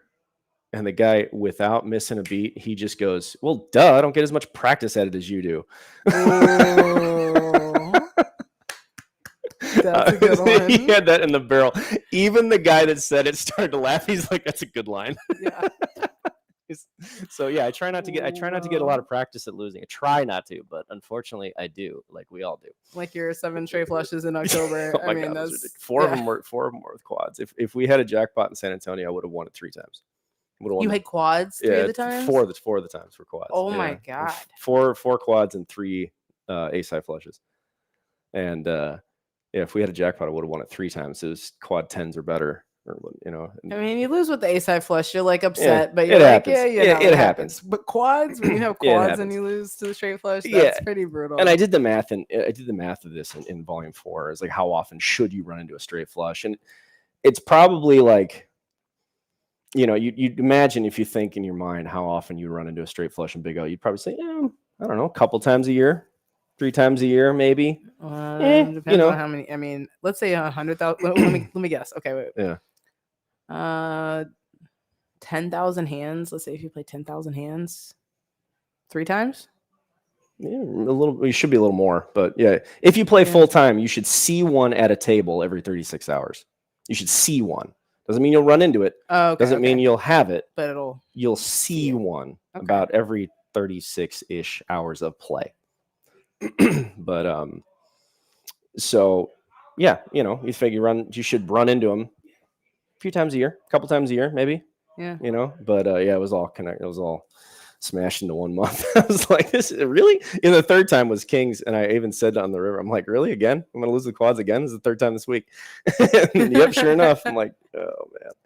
But yeah, I thought that was a really good line when he goes, I don't get as much. Yeah, of course I'm a bad loser. I don't get as much practice in as you do. Oh, that's a good one. He I was had like, that ready. He had that in the chamber. He was ready. Yeah. Even he must really be a bad loser because he's heard that before. Even the other guy laughed. Like even the guy he said it to goes, oh, that's funny. It's like that's a really good line. And then they didn't argue the rest of the day. That's how guys become friends. Like like, guys, most guys that are really close friends, they started out butting heads. Yeah, butting heads. You're like, actually, you're all right. You're pretty witty. You're pretty funny. You know. Yeah, that's there's your typical guys for you right there. But yeah, started playing the game when it was PLO 8 in Colorado. For a long time, PLO 8 was the big game, not Big O. And then once that 5th card got added and people started playing it, you couldn't say no to the action. Who added the 5th card? Where did this game start? Are you like a history buff as well? I don't as a know. math The first time I ever found it was in a mixed game in Arizona in 2007. It was called 2x5. You know, play 2 out of 5. 2x5 Omaha. And I found that I just always won. I was like, why in 2x5 do I always win? You know, I didn't understand it then. I was only 20 something then. I don't understand anything when you're 20 something, you know. Like I'm playing poker and it wasn't until I got into the military actually. I joined the military around 2010. Started the process in late 2010, got in 2011. And it wasn't until I was in the military where I saw Pot Limit Big O. Okay. I found it in North Carolina. And I just picked it right back up. And I was like, oh man. And I had a lot of time on my hands. There was a few weeks where I had just nothing to do. And I was just doing math manually. And I had a theory. I thought that the game could be quantified. I'm like, I think I can solve it. I think there's a way. And putting the equities together. And sure enough, with pen, paper, and a calculator, figured it out that, yeah, you can actually create an equity system that's very difficult to beat. Oh, wow. And that led to me focusing on it. And then I wrote a paper for one of my friends who played Hold'em, who was very good at Hold'em, but could not figure out split pot. And then I wrote him a small paper that turned into volume 1. And yeah, and by the time I came back and got out of the military and went back to Colorado, and it was just there. The game was just played everywhere. So I'm not sure if, who kickstarted it. I'm not sure where it came from, but I've heard stories of people who played it for years and from the 90s and, calling all sorts of weird names. This game's got about 100 different names I've heard from it. I mean, yeah, Congress was the first one that I heard. Dallas, yeah, that's a Dallas thing. Dallas, yeah. They insist on calling it Congress up there, and I keep saying I don't know why you would name something after an institution that nobody likes. Right? Yeah, it's like the one thing we can agree as we don't really care for our governance is probably not as good as it should be. So we shouldn't name something after that said governance. But yeah, I don't know where it came from. I've heard stories that people played it in the 90s, played it in the 80s, but it's taken off lately. I mean, the last 10, 15 years, it's everywhere.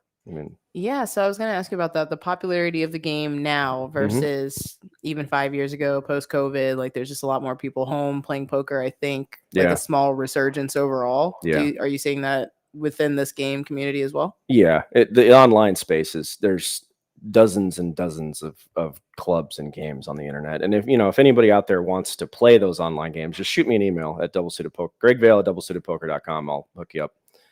I have an agent I've been using for 10 years. We've been doing business for a decade, and he's fantastic. so you can trust that them. into the chat as well, so it's there Yeah. for you guys. So if you want to play, you want access to the online games, and you don't know where to go, I'll shoot me an email. I'll put that right there. Yep, Greg Vale at doublesuitedpoker.com. Hit me up. I'll get you set up, or at least point you in the right direction. But yeah, there's huge amounts of online. It's played all over the Pacific Northwest. You can play it in Los Angeles. It plays every day, and they play in Florida. I've seen it run. It runs in Norfolk, Virginia at not Norfolk, Portsmouth, Virginia. Play every day. Maryland, Cincinnati. I mean, lots of places. I'll see this game. Okay. And where's your favorite? I mean, I'm assuming probably Texas, maybe San Antonio, because that's why you moved here. Yeah. Texas is the kind of the center of the big old world. Just about every market plays it. They play it in West Texas. They play it Dallas, Austin, San Antonio. San Antonio runs every day. But each TCH does these streams. I mean, Dallas and Austin both do, these streams for Big O. I mean, each town has multiple games a week. Yeah. San Antonio runs every day, but Dallas runs every day too. It's just spread out. And it's like 4 or 5 different locations. They rotate around. But yeah, it's a super popular game. It's because of the action. Yeah. You can't say no to the action. People that have that understand the game, that want the action, they like that there's 5 or 6 people to every flop. Who wouldn't like that? Right. It's more opportunity. Yeah. Where in Maryland? Only seen limit there, at least in the casinos. Well, it used to play at what's that? MGM National Harbor. But I haven't been out there since it's been a good 4, 5, 6 years since I've been out there. It used to be at National Harbor.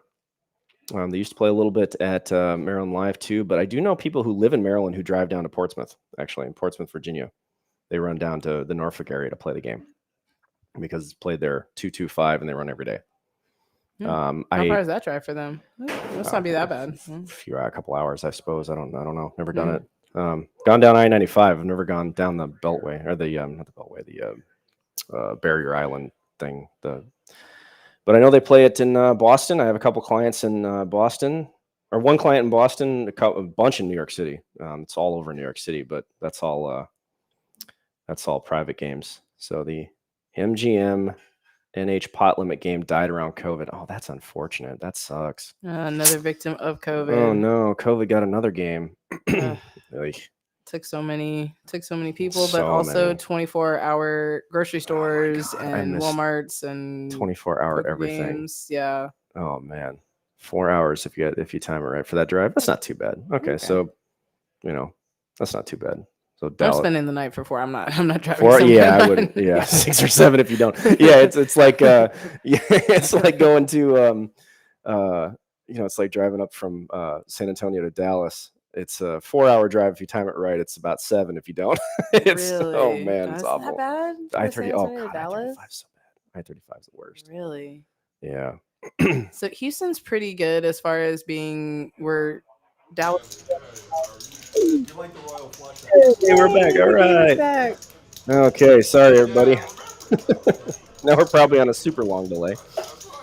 Yeah, I don't know. I think the hands that happen in between, they might just be gone forever. They might just be gone. I don't remember what hand number we were on when we cut out, but sorry about that, everybody. Unfortunately, we don't control the technical difficulty. Yeah, demon.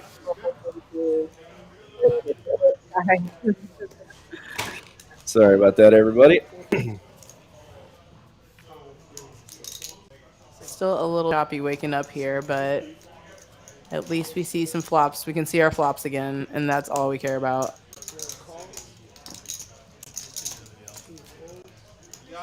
Oh, look at the cards. They're so beautiful. Now we can see again. Yay. Oh, King 10-4 flop. 2 paints and a low card. Generally, there's only a few hands that are going to connect well. Evans is the one, I think, that wins this one. He's going to flops middle set and a gut shot. Not a whole lot out there to compete with him on this one. Heads up, baby. Brettles has a king. And that's about it. Gonna take a flyer. This is not an advised, not an advised peel. You generally don't want to peel with just one pair types of hands. You know, a hand that would be a reasonable peel would be like ace 2 3 5 jack, ace 2 3 5 queen, something like that. When you're wrapped around that 4, because a good amount of the time, you know, you're going to end up drawing a blank that is going to make you a huge hand. So that would be a reasonable peel, but you generally don't want to peel with one pair, and this is why. Yeah, king on the turn. Oh, wow. and yeah, I'll eat that right there. Not rewarded. Gets rewarded. Just eat that bad peel right there. Quads on the river from Mr. Brittles. And the cards goes, hey, look, I'm a genius. Yep. I mean, yeah. Oh, for those of you who like body language, that little extra emphasis on that last chip, that is a very strong hand. That little extra on that last chip that he stuck on top of his, that is an unnecessary movement. And unnecessary movements tell us the most. Things that you don't need to do, but your brain chooses to do, gives away your strength. So great tip there. Are you, I know you're a science guy, are you a body language Yes, guy? very much so. As well? Yeah, very much so. I do actually. I'm making a playlist out of all the, hundreds and hundreds of live stream videos I have on my site. I'm just now cutting them off into a playlist where I talk about body language. So that I will also put that one. That will be on there. Okay. I did put up 5 videos last night. There will be 100 more as I got to go through and organize them. That's something I'll use AI for. Okay.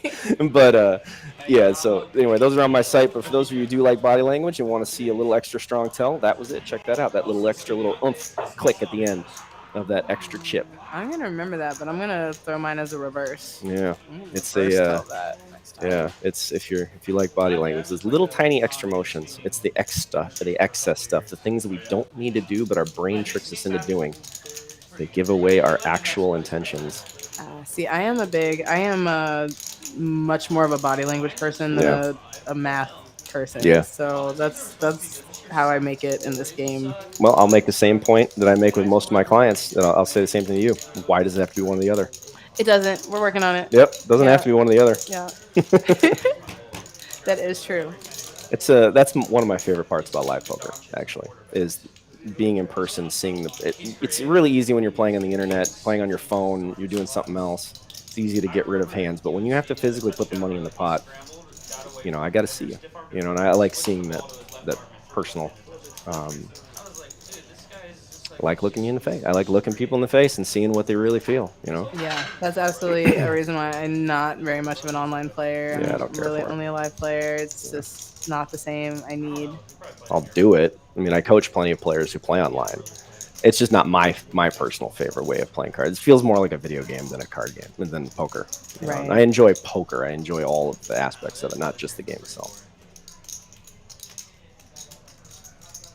So Daryl going to go with the blocking bet. Now, just because you have 2 of them doesn't mean that the other 2 weren't dealt out. So he's going to go for this blocking bet, hoping that there are no kings available, but there are 4. Might get there with just the emergency low. Now, I'd imagine that the 3 mystery cards there MT has, he's going to have a reasonable chance at a lot of things, and he's probably going to have a better low here. I know MT. It's likely that he does. He doesn't put in a lot of money without some of both. Okay, I'm just waiting for the software to catch up here. My goodness, sorry about the choppiness, guys. I think Daryl bet 200.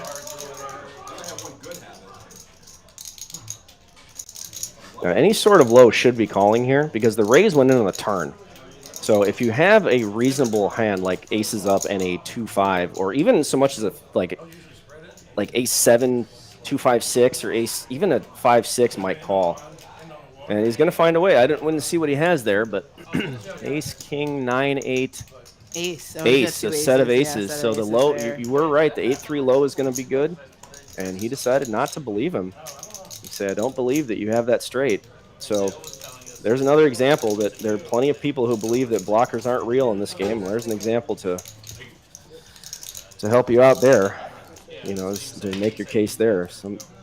Generally speaking, when you use blockers to your advantage in this game, you don't want to do so for a straight because there are 4 of them, and it's very easy for you to have 2 of something and someone just have it, routinely has it. Well, and I guess blockers become real if your opponent thinks they're real. They have to think they're real, but then again, it's just my point is that it's too easy to make it with even with the other two kings out there somewhere. It's still too easy to make a hand. Right. I mean, you play this game long enough, you'll have the nuts and get raised by somebody representing the hand that you have. Absolutely. They're like, oh, I have 2 of the 3s. It happens all the time. I did this in volume 4, my math lab section about how often that if you have 2 deuces, how often are you going to run into getting quartered? And it's shockingly often. Like it's routine. 1/3 or more of the time, it's still going to work. Even with 3 in your hand, if your opponent plays 25% of their hands, and you have 3 deuces in your hand or 3 aces in your hand, and they come in, it's almost a guarantee that they have the other ace. That they have the other deuce because that's simply not in their hand range to not have it. So it's frustratingly often, and it's a lesson that most people learn within their first year or two of playing. First year or two of playing this game is they learn that one the hard way. Is that just because I have 2 of the jacks or kings to make a straight does not mean A, it does not mean your opponent won't have it, and B, it doesn't mean they'll fold. Because if somebody has ace 2-5 there, you think they're folding turn? No, of course not. No, they're not folding anyway, even if you do have it. So there's better things to focus on than trying to win with blockers, trying to force people off the pot with blockers. Unless you have like the naked king of whatever, of hearts, or the one card that makes quads. That's important. The naked ace of whatever. Very important. Right. But not like, oh, you need a 9 to make a straight and I have 2 of them? Let's raise. That's not a good idea. So we got our bomb pot coming in. 5, 8, 9 on the top. 5 ace jack on the bottom. Kind of ugly boards for Hi-Lo bomb pot. Yeah. Not much going on the top. Now the perfect hand you'd want to build in your mind would be ace 2, 3, 4. Well, and an ace. It'd be ace 2, 3, 4. That's the hand you want. Yeah. There's one half of it. Maybe hearts. Maybe hearts. Just maybe for, hearts. Just for insurance. Ace 2, 3, 4 king with king high hearts. That would also work. See something similar. Benzene. He's got aces. He's got half of it. He doesn't have anything on the top though, and can't make a low.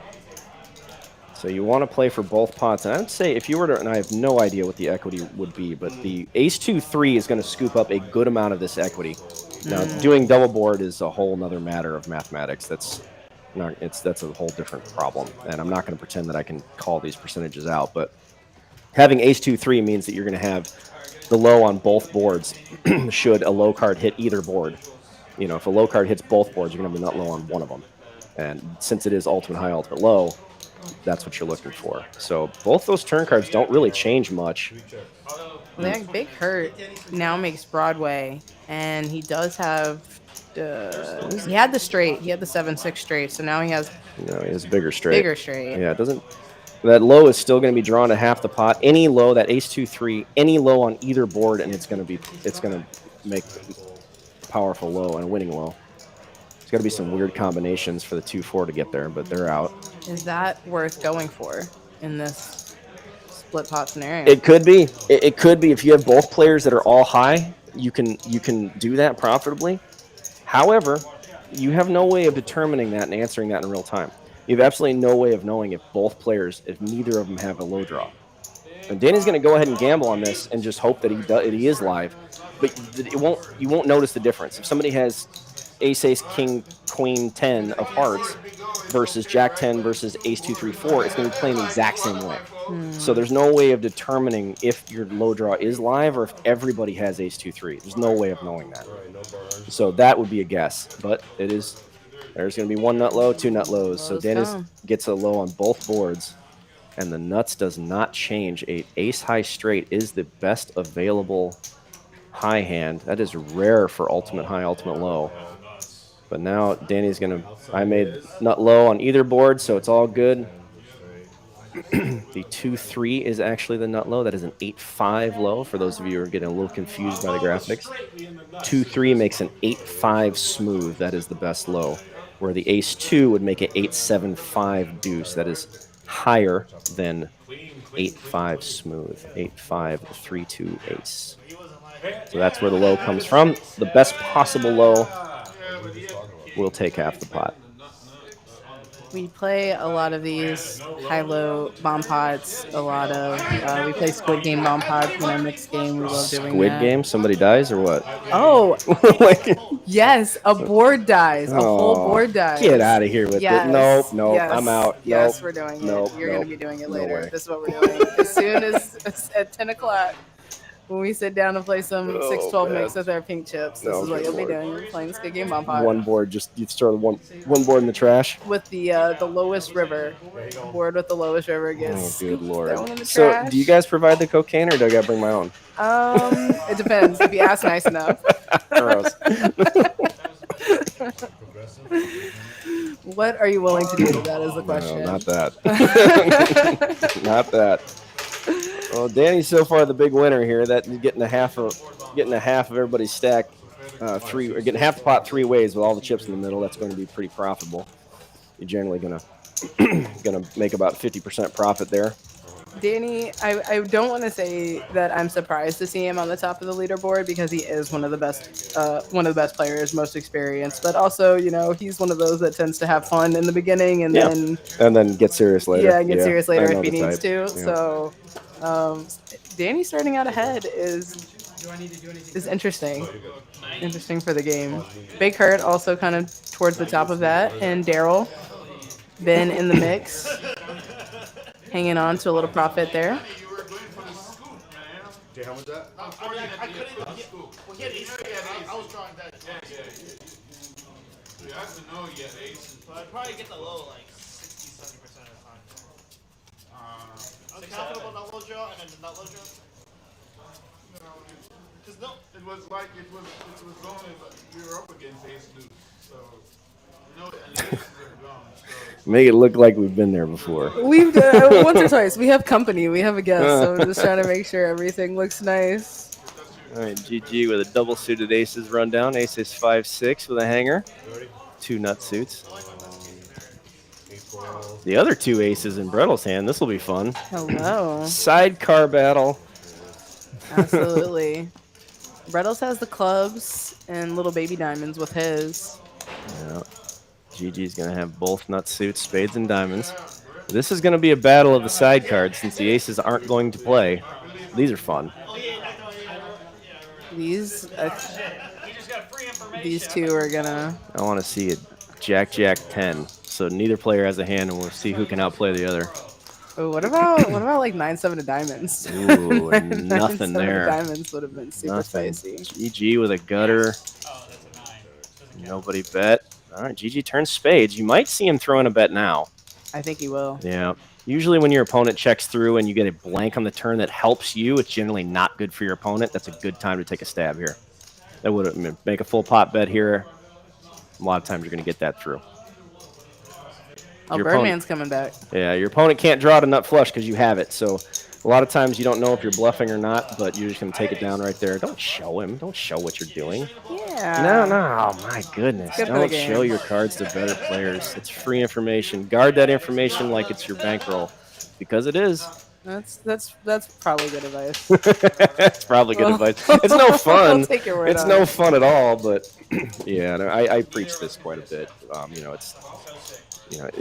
When you collapse that range and you guarantee your opponents know what you had, you're giving away information, and that information is used to beat you. So therefore, it's reasonable to conclude that information is valuable, just as valuable as dollars. So when you give away your information, you might as well give them some dollars to go with it because it's about the same. It's about the same thing. It is a little different, the metagame is different on the live stream game, but make them do the homework. Make them don't make go it to easier. the bathroom. And, Don't make it take their easier for somebody else. But then again, that's a professional's opinion. People who don't play for a living can tell me to pound sand, and they're right. It's like I don't care. I'm having fun. I don't care what you think, and you're right. I can't argue with that. But for those of you who play for money, don't show your cards. Right. You're not going to really gain anything. It's kind of a net negative when you show your cards. There's not a whole lot to be gained. I think sometimes people just want people to go to their hand funeral with them. Like, come, misery loves company. Yeah, the card funeral, man. I wonder how much of my life has been wasted by people throwing a card funeral. So much. Let's see. We could probably, I mean, 30 seconds per, at least Oh, like God. 30 seconds per down. Hours per year. Yeah. Multiple hours and days per year of me just sitting with watching somebody complain. Danny, that's a huge flop for Danny. You better not complain. Yeah, that's a big one. He's going to step on this one pretty hard. I'd imagine you're going to see a couple of pot bets from him. If you're watching in your car, he's got middle set and 4-3 on Ace King 5. If you're watching in your car, I question your motives. I listen in my car. It's a little much. But Danny got this one through. Not necessarily want to get this one through, but that's too much value. You have to step on it. You don't listen to live streams in your car? I do not. No. For as much as I'm involved in poker, I don't follow it. I don't watch it. I don't listen to it. I kind of just do my own thing. Well, so that's fair. You're immersed. Yeah. Like I'm already immersed in it. Yeah, I have multiple immersed. calls per day and a couple dozen clients at any given time. So yeah, I'm generally immersed in helping other people, not being entertained. I guess poker's my work, not my entertainment. Fair enough. Yeah. So I get enough of it during the day. By the time dinner rolls around, I'm so sick of it. I'm like, I don't want to watch any more videos. No cards. Oh my God, numbers, I don't want to talk about cards. Yeah, and then I gotta go play. I'm like, ugh. But yeah, it's fun. I mean, coaching's a lot of fun because it turns a nihilistic endeavor, playing cards into an altruistic venture, where we help others get better, and that's a lot more fun than winning myself. It's just helping other people turn things around. So I really enjoy it, but no, I don't really recreate by watching live streams, unless it punctures the mainstream media, like that cheating incident. Like a Mike Postle the Jack, thing, a Robbie, the Jack 4 thing, or the Mike Postle incident. Yeah, if that permeates the normal conversation and I hear about it outside of poker, then I'll go check it out. But generally, I get enough poker. I need some time off. I want to watch some football or something. Fair enough. Do you have a lot of friends? Because I know your wife is a poker player, right? So do you have a lot of friends? Do people know that you're poker famous outside of? I contest that's a thing, but yeah, I've heard that before. I'm like, wait, what? That's not a thing. I'm like, come on. Poker famous is totally a thing. Yeah. I mean, I don't want to tell somebody that is poker famous that doesn't believe it that exists. But cool, it is a thing. But yeah, it's again something that I don't value. But flopping the nut flush is something you should value. Yeah. Especially when you with have the redraw to you the super nuts. Block out most of the straight flushes. That's quite nice. And somebody has the king high. Yeah. How do they always have the ace high when you have the king high? When you deal out the whole deck, it's there. Oh, you did. Have you done the math on that one? You math lab that? Yeah. How often number 2 runs into number 1? Yeah, it's often enough that you're not gonna like it. Yeah, that's also another club. Whoa! Big Hurt turned it out. Yeah, Big Hurt turns it out. He's not dead yet. He has 3 clubs in his hand. I mean, all the clubs are out. Yeah, there's the other ones have been folded. The Jack of Clubs was folded. Oh, boo. Yeah, so generally speaking, the more clubs appear on the board, and the more in the hand, the less the guy with number 2 is going to believe you that you have the nuts. But yeah, I was about to say that Queen of Clubs might actually have been the worst card. Yeah, for Big Hurt. Here he's just going to get paid, Especially because it's another large one as well. Yep, and it does add one more out that just on the off chance that he does run into it, he could still win with the Jack of Clubs. And like I said, it does happen. It happens a lot. Yeah. Making sure you're not drawing dead, is important. If that's a Jack of Diamonds, he could absolutely be drawing dead. And but yeah, it's the more clubs appear on the board and the more in your hand, the less likely number 2 is going to believe that you actually have it. But that doesn't actually change the odds. It just brings it down just a tiny bit. It's not like it drops off a cliff, because you can see 9 of the clubs. Doesn't mean that your opponent can't just have an ace and a 3 of clubs. It can be that simple. You see the whole deck. The entire deck is getting dealt out. There's only a couple cards that go unused, like 4 cards or something. 3 or 7 if you include burn cards. Oh, wow. So if it's been dealt out there, or if it's available, it has been dealt more than likely. Yeah, it could be out there. Yep. Now, unfortunate for Big Hurt there, but he is still in the green. Don't think Birdman didn't have a whole ton behind on that turn he there. didn't. So Which makes it a lot. You're like, all right, well, if you got it, so be it. But yeah, if you had a monster. Yeah, if you have to play a 3 street hand, you can get away from it. If you play 3 streets with multiple, where you're 1,000 big blinds deep, he's probably going to get away with it. But for 100 bigs, nah. Yeah, here you go. Show me what you got.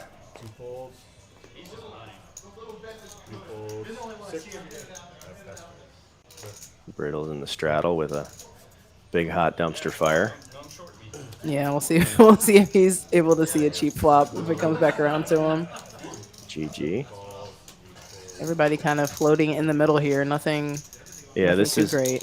I call this a cascade effect. Once that first person limps in, it takes a big hand to raise, and like when that first person calls a raise or limps in first, it generally makes everybody else follow right along, and it can cascade all the way around. That's how you end up with 6-7 people on every flop. Yeah. Do you have a few people interested? MT has the nut flush draw. Daryl has a set of jacks. Flush. MT got there twice in one card. Yeah. Daryl has almost too many cards on this board. He's got most of it. Yeah, he's got the king and the queen in his hand that are blocking his boat possibilities. Yeah, so this would be a case where even in a small pot it makes it real easy, but when you're facing a bet here, yes, if you pair the board, you're going to have the nuts unless it's a 3. It's still number 2, but taking away, when you only have a total of 10 cards to pair the board total and you can see 6 of them, you know, you're not just getting 5 to 1 or whatever to pair the board. It's going to be 4 outs once, you know, 10 to 1, or 3 outs once would be 13 to 1. You know, they make it big long shots when you take up all of your cards. When you are blocking out a lot of your own outs, those blockers matter. So that would be a good one to get out of the way. Yeah. I have nothing to complain about compared to your October straight flush. I'll be talking about that forever. That was, I mean, at a certain point, I was starting to just get impressed. I'm like, this isn't. I've been playing this game for a long time. I'd never seen anything like that. It was just loop all clumped into one. But my God, yeah, that was just impressive. You know, Yeah. It's just like, whoa, wait, what is going on here? So it's not your October. Yeah, it was very, very weird. And it was like, even the third or fourth one, I'm like, yep, well, they got me. They got me. I'm just going to pay it off just so I can see it. I'm not folding. But anyway. Birdman with an aces combo early.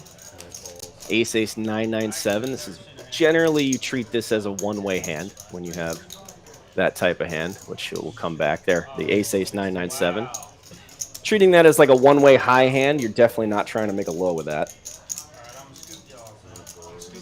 Only an emergency. Yeah, an emergency low. If you happen to make like 9s full of low cards, then that ace-7 might play. But yeah, this is just a shot at a one-way hand, and you're gonna flop a one-way hand. So there you go. Let's do it. That's the only pull that this hand will flop is aces full or 9s full. Most of the time, 9s full is gonna be a push because it's gonna be 9s full of a low card. But that's the only pull you're going to flop, so you have to get creative here if you're trying to get paid by somebody who has something else. There's not a lot to get paid by, though. You let one peel off here. Let there be draws to that your opponents can find a reason to get in there and draw. So now you want to make half pot, 3/4 pot bet. Brattle's actually going to. What Birdman folded? That can't be right. Yeah, it came right. We must have a mistake then. There's just no way that either his cards are incorrect or his cards had to be incorrect then, because there's no way you just folded up and mucks aces full. It's not a thing. So sorry about that.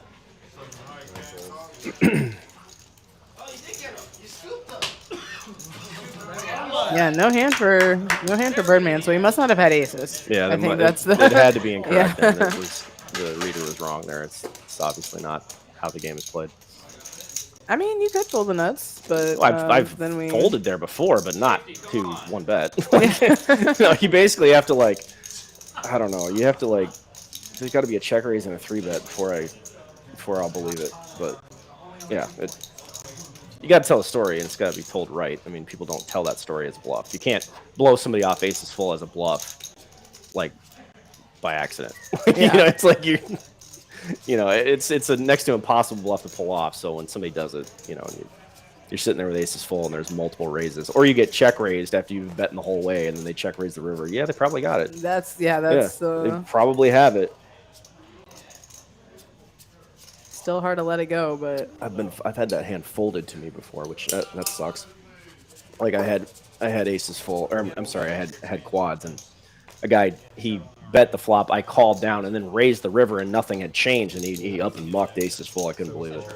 Wow, good player. No, well, I suck. That's the case. If that's the case, I'm terrible. If I take an action where somebody folds aces full to a single raise, I have screwed up big. Like, I took a line that was so god-awfully over it that he's like, whoop, well, that's easy. Yeah. So the mistake is mine. Should raise the turn, maybe. Or something, or raise the fast play the flop or something. So he's like, well, that's, you never do that. But, yeah, when that happens, the mistake is mine. But Danny, again, waking up with another hand. Yeah, that's a beauty right there. This game, poker's fun when you get a bunch of cards. He has had the most premium hands today, I think, consistently. Yeah, poker's fun when you have stuff to play. All right, well, bottom 2 pair in the nut low draw. You got to be careful with a hand like this. You don't want to just go blasting in the void with that. You're not folding, but you got to be careful because there's not a whole lot of ways to improve with that 6s and 5s to the ace-2. Any low card does create either a 1-card straight or a very easy straight, so you generally have to turn a low, then fill up. That's asking a lot. So Danny correctly is careful with this hand from out of position. Checks around the flop. That's a safe card to bet. That card can't actually change the established high. If you have a straight, you already had it. That doesn't change anything. So now it's a free pass to bet. And GG is going to raise after checking back flop, which is very sneaky.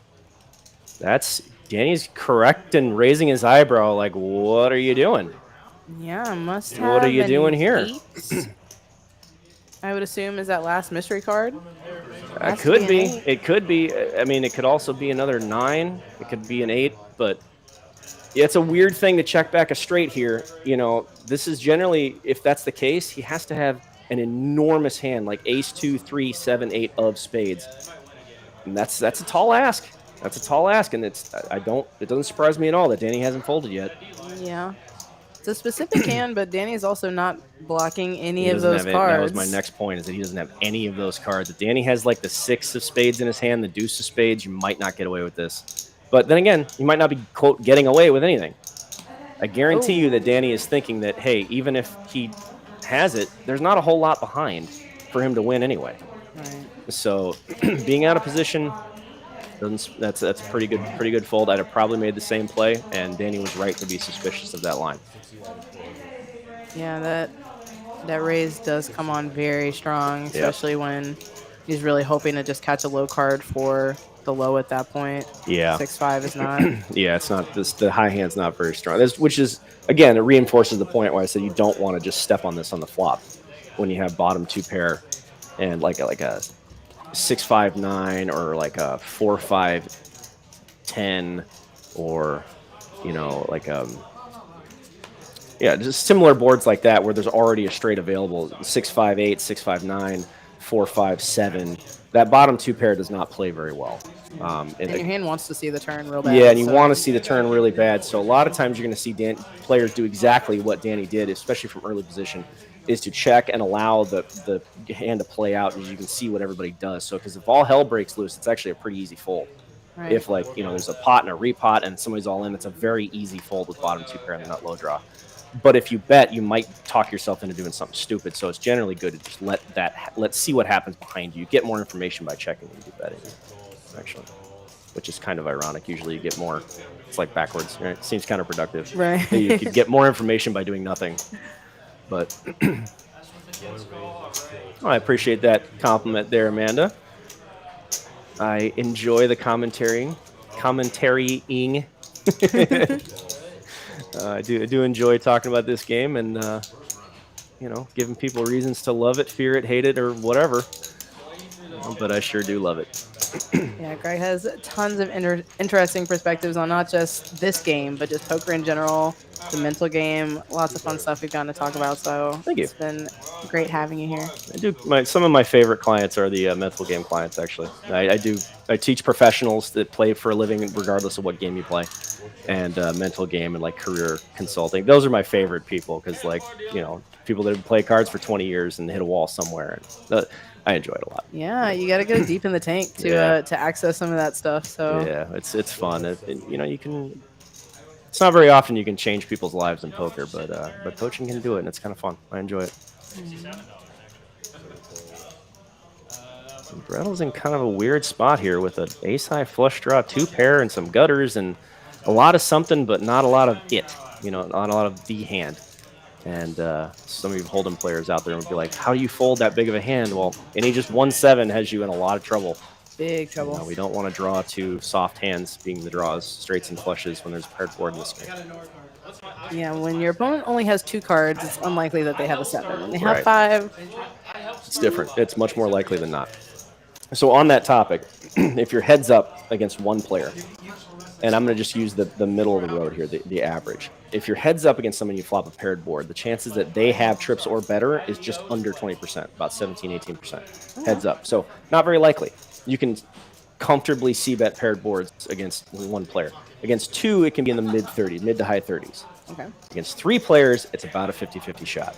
Ooh. So 50 with 3 players and flop a paired board, it's about 50-50 that someone flops trips or better. So they can have not trips and still have better. That's on any paired board. Now the chances go up or down based if it's wheel cards or middle cards or whatever. But generally speaking, if you have 3 opponents and you flop a paired board, don't bother. Don't bother bluffing because it's a 50-50 shot that someone's got it. So you can quantify all these things in this game. You just have to do a little digging. Yeah. It also saves you some c-bets when there's 6 or 7 people and 6 or 7 people in a flop, and you have aces and flop a paired board that you don't have. It's going to be 70-80% that they high 70s, 80%. Somebody's got it, so you can save yourself a c-bet knowing that. Yeah, and now that you've moved to Texas, I'm sure that some of these super multi-way things that used to be abstract are more are more realities. It's again, it's more of a card game. When you had 7 players to every flop, it's just do you have it or not. Some people love that. Not my favorite. I like to be able to maneuver a little bit. Ugh, that card shuts down any maneuvering. Yeah. Usually that card completes when there's a 3-4-5 on the board. That is the most transparent thing that we can have in this game. It's just like somebody opening and 3-betting and Hold'em and then flopping Queen Jack 10. The exact same situation. It's very transparent. Everybody's aware of the ace 2. Yep, he made it. He had it. He bet it. Yep, he had the diamonds and with the and. Yep, that's generally going to be the end of the hand. Yep. So we call that transparency. It is the most transparent thing. It's the most obvious thing at the table in Big O when the board is 3-4-5. You either have it or you don't. And generally, the only time a bunch of action goes in is when somebody has better than a wheel. So you're going to have like an ace-2-6 or ace-2-6-7 or ace-2 and flush. Naked wheels there, it's almost impossible to get paid by something better. Or by a lesser hand. Be better than the other hand calling you just with a naked wheel. So generally be careful. It's kind of weird that you can say you have the nuts and you have to be careful. Right. But there are times where you can flop the nut high and you check fold. That's the thing.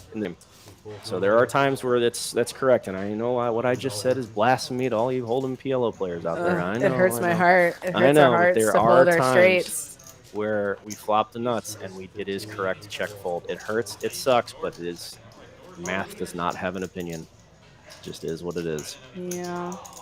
The last time I folded the nuts, I was trying to play smart and avoid getting quartered, and I actually would have scooped. It was pretty. Oh no! I flopped it was a regular PLO hand. I flopped a jack high straight, which was the nuts. Yeah. First player leads out, second player repots. I'm behind, and there's a flush draw. I have none of the suit. None of that. Yeah. And I just was like, okay, I think I'm supposed to fold because they're talking about going twice before I even call. I'm like, okay, so somebody's got to. They definitely have it. So somebody has it. I fold, and then they turn over. It's 2 sets. No, correct. Well, all right. Noted for later. I'm just like, I'm never folding the nuts again. Ace-3 ran into what they don't want, is turn a wheel with a flush draw they don't have, but they're going to survive. There's going to be 2 wheels here. Just a bet and a call generally is what's going to happen here.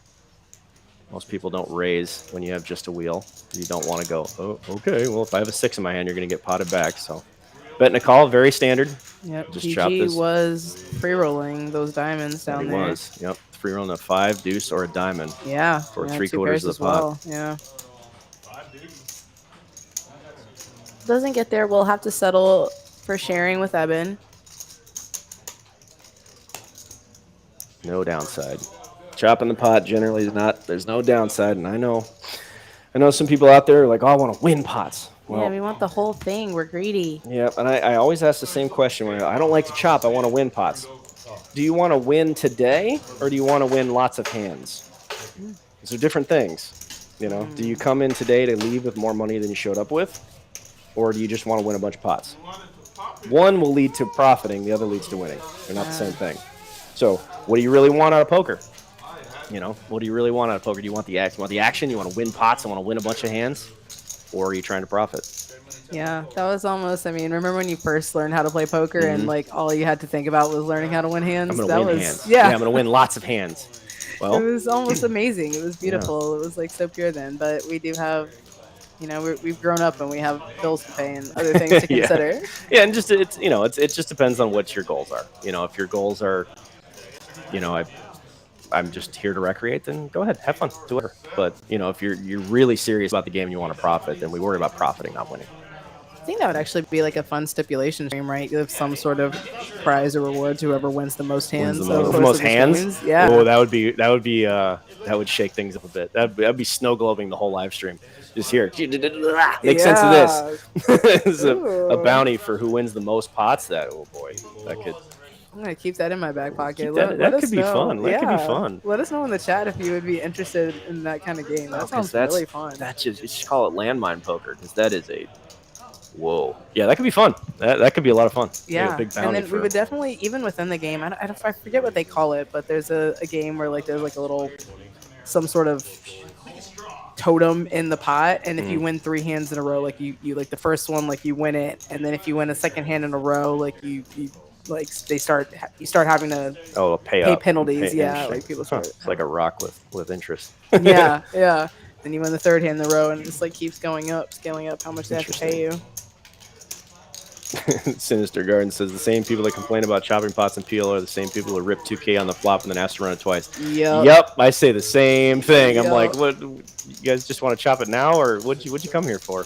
Same person, same MO. Danny flops the wheel, front door wheel, just flops it with a gut shot redraw. And may get a little action here. GG has a set. I mean, as we've talked about, you have to be cautious, but does have the ace with it. And a mystery card. Could be another low card. If he has like a 6, he does have the 7. Could be dangerous for him here. Yeah, and this is the benefit for Danny checking back this made wheel, is that now somebody who does not have a wheel is going to assume that nobody has it. You know, well, I don't have it, they don't have it. Danny definitely didn't check it back. That is the benefit of sacrificing the flop street to earn yourself a lead bet. And so now we don't know what GG's other card is, but now he might have secured himself in GG's mind as I'm not being called by a wheel.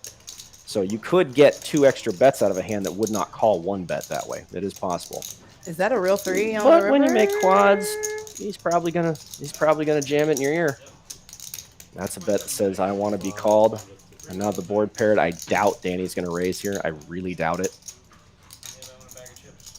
And I'm gonna be wrong. And I'm wrong. Because he's gonna say pot the second. Yep. Not the right time, Danny. Not the right time. You want to do that, you had to do it on the turn. Yeah.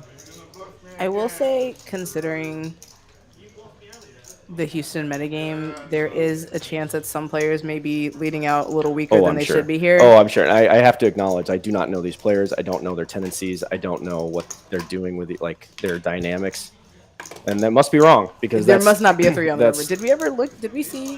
So that's definitely the 3rd instance. I apologize, people. We don't control the setup of the cards, but we never saw the river. That was definitely incorrect. But my points do remain the same. Is if it was or was not, that is the benefit of Danny checking back, because he's going to get led into by less than a wheel. But that there was a mistake in those cards or the board. Yeah, definitely not quads. Yeah.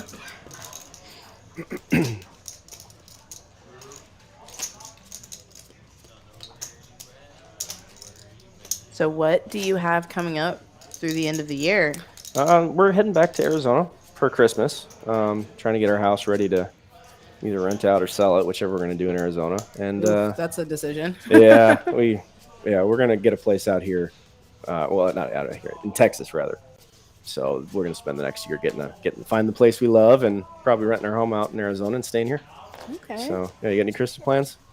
Not really. Honestly, I will be here all of these weekends dealing the shootout for you guys. So I will be here in the poker room. Come see me, play these tournaments, keep me company. And then I don't know, all the streams Thursdays are our stream day here, and we keep hitting the holidays. So we hit Oh Thanksgiving, and then we yeah, hit Christmas. So I guess I just get to have the day off, get to stay home. not a bad thing at all. Not at all. King 7-8. Daryl flops 2 pair. Just about everybody got in on this one. Everybody got a little something to something on this, but nobody really punching it hard. It's the King 7, right? Is that what you're saying? Oh, King 8. There's a King 8, Daryl's, there's a King 7, there's a 10-9-6, Queen 10-9-6. Oh, that's all around. So Big yeah, Hurt dancing around it. there's a lot going on in the middle of the deck here. This card will diverge who has what. Pivot. Oh, that is not fun. Does not change anything. No, that is But one of the least fun pivot cards. Gets the low there. Looks like the only person with a low, a decent low, is Daryl with an ace-5. Okay, so he still has the best of it both ways. That's going to make Big Hurt the nut high. And Daryl's going to have a not so good low. A real stiff bet here would get that ace-5 to fold. And this is one of the reasons why you'd want, one of the hard hands is going to want to bet earlier. So when you do get there, you have the ability to push. When and if you do get there, you can push and make those junk lows fold. What you really want when you're in Big Hurt's hand here, what you really want is to have someone that has just an all high hand, like King, King, Jack, 10, 9, and you're going to get 3/4 with a live ace. That's what you're going for. But if that pot's not big enough, an ace-4 or an ace-5 might call a bet. They didn't here, but they might call a bet if it's not big enough. But when you do make the nut high, you do want people to not have to. You want them to get to fold that second nut, third nut, fourth nut low. You want to be able to push them off. That is the value. Big Hurt, you might have put a little cheeky bet in on the turn. Or the flop. Yeah, or you can, it's pushing works better when the pot's bigger, right? Pushing means my hand plays better against one player or fewer players, fewer opponents. So when you're pushing, you want something to be forced out. And in that situation, you want to force out a non-nut low. The bigger the pot is, the better that works, right? If it's just a $50 pot, somebody's just going to toss in $50, show me what you got. But pushing works better when the pot is bigger. So generally speaking, if you're going to come in with an all high hand from early position, you generally want to be either someone else has raised or to raise yourself, so that when you do make a high hand, you have the ability to push better, and you can tell your story better, you can accomplish your goals better, and lead a more profitable line down the street, down through the hand. Okay. Danny wakes up with a premium again. Wow, another very beautiful hand. And this goes back to the same conversation. That hand most likely is going to flop a push. There's a couple of pulls that can flop. It's ace high flushes with the nut low, and like Broadway with the nut flush redraw. That's about the only pulls that you're going to flop. Otherwise, the most likely thing is to flop one pair in the nut low draw. Now here he flopped. And for those of us that haven't completed all of book 1 yet, tell us a little bit again about what a push and a pull is. So a pull, it means you're doing, it's a literal thing. You're pulling in the entire field. Your hand plays just as well against 2 players as it does against 7. So a pull here would be ace king jack. If you have ace king jack 2-3, you're pulling because it doesn't matter what anybody else has. You have the same chance to make the nut hand no matter who's involved. A push would be a hand like ace queen queen jack deuce. Because we don't mind if we're called by the big soft hand. We don't mind if we're called by we play better with 2 or 3 opponents than 7. Right. That hand does not play well against 7. But Big Hurt bets here. He did flop that soft hand, which is ace king jack. And Danny's going to have a lot of stuff going on, but not enough to stand up to that big a heat. If that 10 was a 5, 6, or 7, or an 8, then maybe he would call here because that is his most likely flop. But he just didn't get quite enough of it. However, if Danny did want to peel there, I would be able to get behind that with backdoor lows, backdoor flushes, one pair, and the front door Broadway can just get right there. You have a lot going on.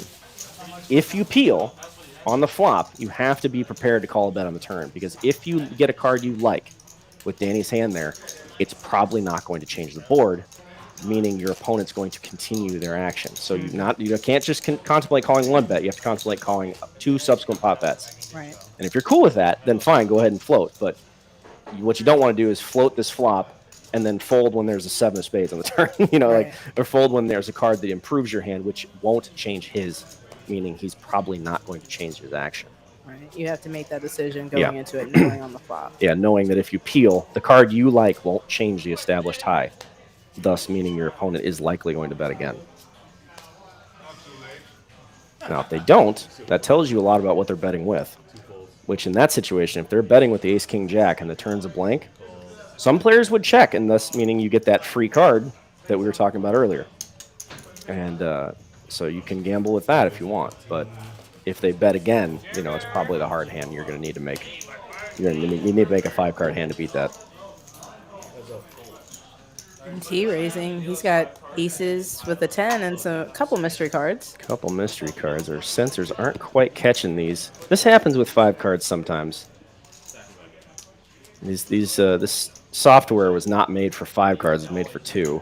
Yes. It does not like doing things with multiple cards, no matter how much you force it or beat it over the head. Yeah, you have to it would take a while to scan them one by one, at the grocery store, but. Yeah.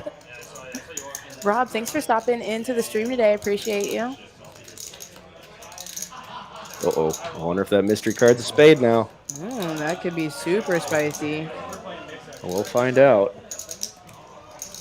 Danny did check call a bet.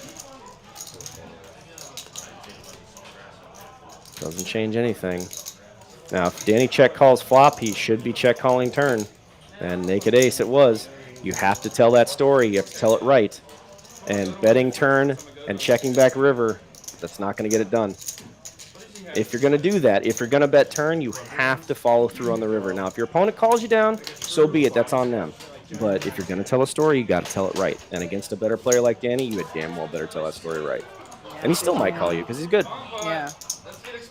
But tell stories correctly. That's your best way of getting bluffs through, is to tell the story correctly. Sometimes we lose our faith on the river. May have intended to do so on the turn, but then, sometimes that's a live poker thing, right? When your opponent's staring at you, and if they have that look like they're not going anywhere, sometimes you just... Well, and that emphasizes the importance of planning your hand. Right. And that's a chapter I put in the very first hand. Have a plan in the very first book I made. Have a plan. Are you going to naked ace bluff? Okay, we're going to do it. So what's the best way I can get this specific player to believe it? Is it betting and then check raising? Some people are into that, or some people will fold to that. Or is it just bet 3 times, say pot 3 times, because that's what he would do with the nuts. So generally, just like a good stand-up comedian, you want to tailor your message to the proper audience. A joke that flies in Austin ain't going to fly in LA maybe, or whatever. So it's the same exact thing. How is this person going to perceive my line to be the nuts? What's the best way I can accomplish that? Now just execute it. Yeah, it sucks. Yeah, it'll get your blood boiling, but stick to your plan and they'll likely believe you. As long as you stick to the plan. If you change it midway, I'm going to pick that off, and Danny probably will too. Especially if you do one thing that raises the eyebrow, probably going to see through it. So stick to your plan. Make the plan, stick to it, follow through it, and if you fall you down, you get a nice answer. Yeah, absolutely. Tell your story correctly. Ace 2, 3. That could be fun. Depending on what we have in hands here. Black on top, red on bottom. Whoa. King, queen, 9. All right, again, this is ultimate high, ultimate low. So any 4-5 is locked into the nut low. It cannot change. Once you have a wheel, you can't lose it. I see a 65. Yeah, that's number 4, or number 3, rather. 4-5, 6-4, and 6-5. So it's number 3. But it's not going to stand up to a lot of action. Haven't found any 4s 1, yet. 2, I only Set of see- deuces is for MT. Blocking himself also. He's got an ace in hand. I've seen 3 of the 5s. MT does have a set and the nut flush draw. But it's hard to have a nut flush draw in ultimate high, ultimate low, because any board pairs, your flush is pretty much dead. Right. Does sort of block the board pair on the top, though, which is good for his flush draw on the bottom. Yeah, that ace 10. And then now the diamond draw is better than the club draw, by the way. That is important to notate here. You have to look at specific cards Ultimate and ultimate high. ultimate low. So an ace, let's see, an ace queen 10 is the better flush draw than ace 7 3 2. So yeah, the diamonds are the better flush draw, which is a frustrating part of this game. Right, literally having to count down to the card how good your flush draw Yeah, is. Big Hurt did flop that wheel, so he's going to get half this pot no matter what, as long as he doesn't fold, which I doubt you will. You generally don't fold a flopped wheel unless there's like 6 people going crazy. Yeah, nobody has Jack 10, so there is a larger straight available but not present. But nobody has it. Big Hurt currently has all of it at the moment. If we're reading the cards correctly and everything's correct, Big Hurt does have a scooper right now. Let's see if Daryl decides to stay involved here. Now this is a pull, by the way. The Big Hurt's hand while calling here with nut. What he's doing is inviting the player behind him to call, because he's determined that if he raises into a dry side pot, his opponent's going to fold and he's not going to profit anything there. The only way Big Hurt can make money at this point in time is to call and then put more money in the main pot. That's a pull.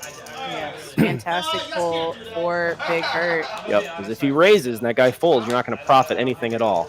So now there's a new high hand. The board did pair. So Daryl actually with the 4-ace. 4-ace is going to take the high. Big Hurt is going to take the low. And he's going to lead out and bet here. So when that lead comes, that's going to be a full house every time. There's not going to be any value in raising with that nut low now. Yep, and that's... Yeah, he had a 4 in his hand himself as well, so he was blocking down that possibility. It's always the case card. It's always the case card. Shouldn't surprise you, because they go down to the last card. So it has to be the case card. There's no folding here, but especially not for that number, for Christ's sakes. This should be a very easy call. Yeah, you can't fold. I think he was lamenting the fact that he wanted to raise. Yeah, he wanted to, but got, and he had none on the turn. He has a properly executed pull. The downside of doing a pull correctly is sometimes you pull somebody into half the pot that they didn't have prior. If he had bombed it right there, if he had bombed it and gotten, Daryl to fold, then, it's like, oh, I would have scooped or whatever. I would have gotten both of it. You can't think like that. That's being results oriented. The right play is to flat there, draw in that extra player, and then when you win more.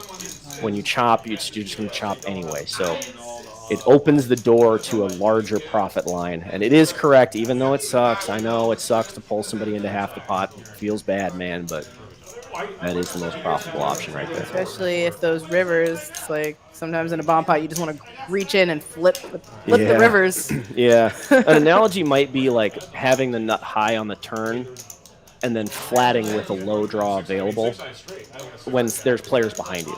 And it's like, it sucks when they get there and they draw the low and they get half the pot. You're like, well, if I just potted, I would have won. You actually would make more money by flatting and then having them miss. You make more money that way. Or sometimes you flat and then multiple players call, multiple players make the nut low. You're going to make a pot size bet with the nut high and win half of a larger pot that might end up being more profit. You can play with the numbers and figure that out yourself, but sometimes you actually make more by winning less of the pot. Sometimes. Right. And so, sometimes it sucks to pull into half the pot, but you run the numbers, how much you would have scooped by potting the turn and getting them ready to fold versus winning 3/4 or half of a much larger, much more multi-way pot. Sometimes that half is actually a bigger number because all the stacks get in the river. Right. So and a small element of, how this game is different than Hold'em that a lot of people miss is, if you're controlling those little dials and getting people into the pot so that way, you want to win the whole thing. And it feels good to just say, I won the whole pot, but you can actually, like you said, win more by winning less. You can profit more by not winning the whole pot. Yeah. And that goes back to that whole thing. Are you trying to win or are you trying to profit? Right. If you're trying to profit, you're thinking, okay, I'm going to get people to come into this pot and 5 people are going to put in one bet instead of raising and it's just me and heads up one guy. If you get, if you bet $100 and get called once, okay, you're going to profit $100. But if you bet $50 and get called 6 times, well, that's more money, even though you bet less. So it's all, there's a tug and a push and a tug and pulling a push, whatever you want to call it. You can slide that up and down, and depending on what sort of action you're looking for, what kind of outcome you're trying to. And if you're trying to profit the most amount of money, well, then figure it out. Just do the math yourself. Get out a calculator. Right. I know that you're a science guy. Are you an Eastern philosophy guy as well? Eastern philosophy, how so? I'm just getting a lot of Taoist. We've been talking a lot of push, a lot of pull. No, not really. It's giving little Taoist energy. I mean, everybody's got a little Buddhist energy in them. We're all looking for our peace, you know. Yeah. But I mean, no, I'm not a religious person at all. Okay. But that's just I mean, spirituality is a whole different conversation. But yeah, no, not I really. mean, you say that, but some of the things that we've been talking about sort of align. That's one of the reasons why I think poker is one of the most fantastic games, in the world. Is it's just like this little microcosm of certain universal principles, right? And Yeah. just this limited 52 card format. Yeah, But, it's a large. Yeah, I like. Yeah, absolutely. It's a fun existential exercise too, because we can improve ourselves existentially by playing this weird game. absolutely, absolutely, the self awareness and everything. But King Clubs doesn't improve anything, and that's what the wheel was asking for. Give me an offsuit paint card. MT having to reload a little bit, gets it right back in immediately. Has the nuts this time though, so And that is a nut. The nut high and the nut low happen to be the same hand here. Cool part about having that small little bit left is that that's what it takes to go to showdown, which means the Daryl is not folding, getting about 8 or 9 to 1. So we're not going to fold there. So he's going to get paid off. Danny's trying to decide if there's any value of calling with a 6-4 here, which I would argue there probably isn't. But that's easy when we can see the cards. We also see how comfortable this guy is here in the middle. The guy in the hoodie with looking off the table now. That's strong. The hand's over in his mind. That's a very universal tell among players. When we're trying to look weak. You're looking away. Yeah, looking away. And you notice he's not breathing hard. He's just comfortable. The hand's already over for him. Playing with something in his hand, that's just going to have it every time. Yep, and he's saved like, that $85. I don't know about that celebration, but I mean, you've made a lot bigger folds for a lot more money, bud. Hey man, $85 these days. Yeah, I'll buy you about 2 gallons of gas now. So. I can think of fun things to do with $85. Say anything. I've got an Amazon shopping cart that would love $85. It's too easy. It's too easy now. It's just too easy to click buttons and spend money. Oh, it's so cool. That's what I do actually love, carrying my money in cash under the mattress. Don't actually tell you all my address ever. I enjoy it. I much prefer cash. I mean, it's harder for me to spend cash. It's just easy to swipe the card. It's not real when it's on the card. It's easy. It doesn't exist. But pulling it, actually peeling it off is like. When I have a crispy 100, and you have to like tactilely. Yeah, I don't want to break it either. If I don't have any change, I'm like, I don't want to break 100. You don't look like an idiot. Can you break 100? And they have to like call their manager and hold it up to light and pen test, and then everybody's looking at you like, who's this drug dealer? yeah, seriously. One of my exes used to get so mad when places didn't take hundreds, and I guess I just didn't have enough money to understand why it made him so. Sick brag for him. Yeah, right. Sick brag, bro. Yeah, I only got hundreds. Oh, I have so many hundreds. It's like having no money at all. Wow, sick brag, bro. We went after work one time, a whole bunch of us. We went to Denny's and we ate breakfast. It was like Denny's is cheap, right? Mm-hmm. So it's like $15 a person. We talked about doing credit card roulette. There's like 8 of us. Everybody's like, no, we're too poor. We don't want to do credit card roulette. It's not. I mean, I get it. I don't want to CCR for 8 meals. I don't care if it's IHOP. 3 meals, fine, but not 8. Well, we were down for it, but the funny thing was everybody said, "Nah, we're too poor. We don't want to do it." And then when it came down to actually split the bill, everybody only had hundreds. All poker players, liars with only $100 bills in their pocket. We're too poor. Everybody got hundreds. Because 3 people don't have credit cards, and 3 people just have their whole life roll in their pocket. Yeah. Oh, grody river card. That's going to give the whole pot to Danny. Right in the ear. Ooh, Danny. Woo, ouch. Tough to get paid, though, because there's a flush out there. But if he checks, he's just going to get the pot. He's just going to go to showdown. But it's a tough spot because it's hard to, like, well, he checked, he could bet. But, like, I know he has the 4 hearts in his hand. That's an important card. But if somebody has a flush and a wheel, they're just going to get raised. They can't fold. So, generally speaking, you have to check call there and just take what's in there.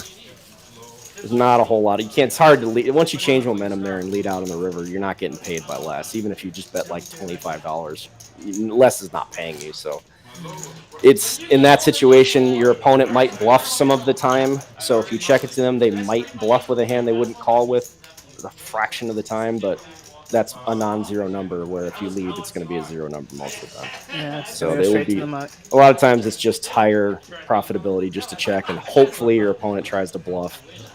And it's like, oh, that's the worst card for you, so I'll try and bet you off, and you just have to snap them off. So sometimes you can make money with your opponent's drawn dead in this game. That'd be the only way to do it. You're not going to get paid by leading.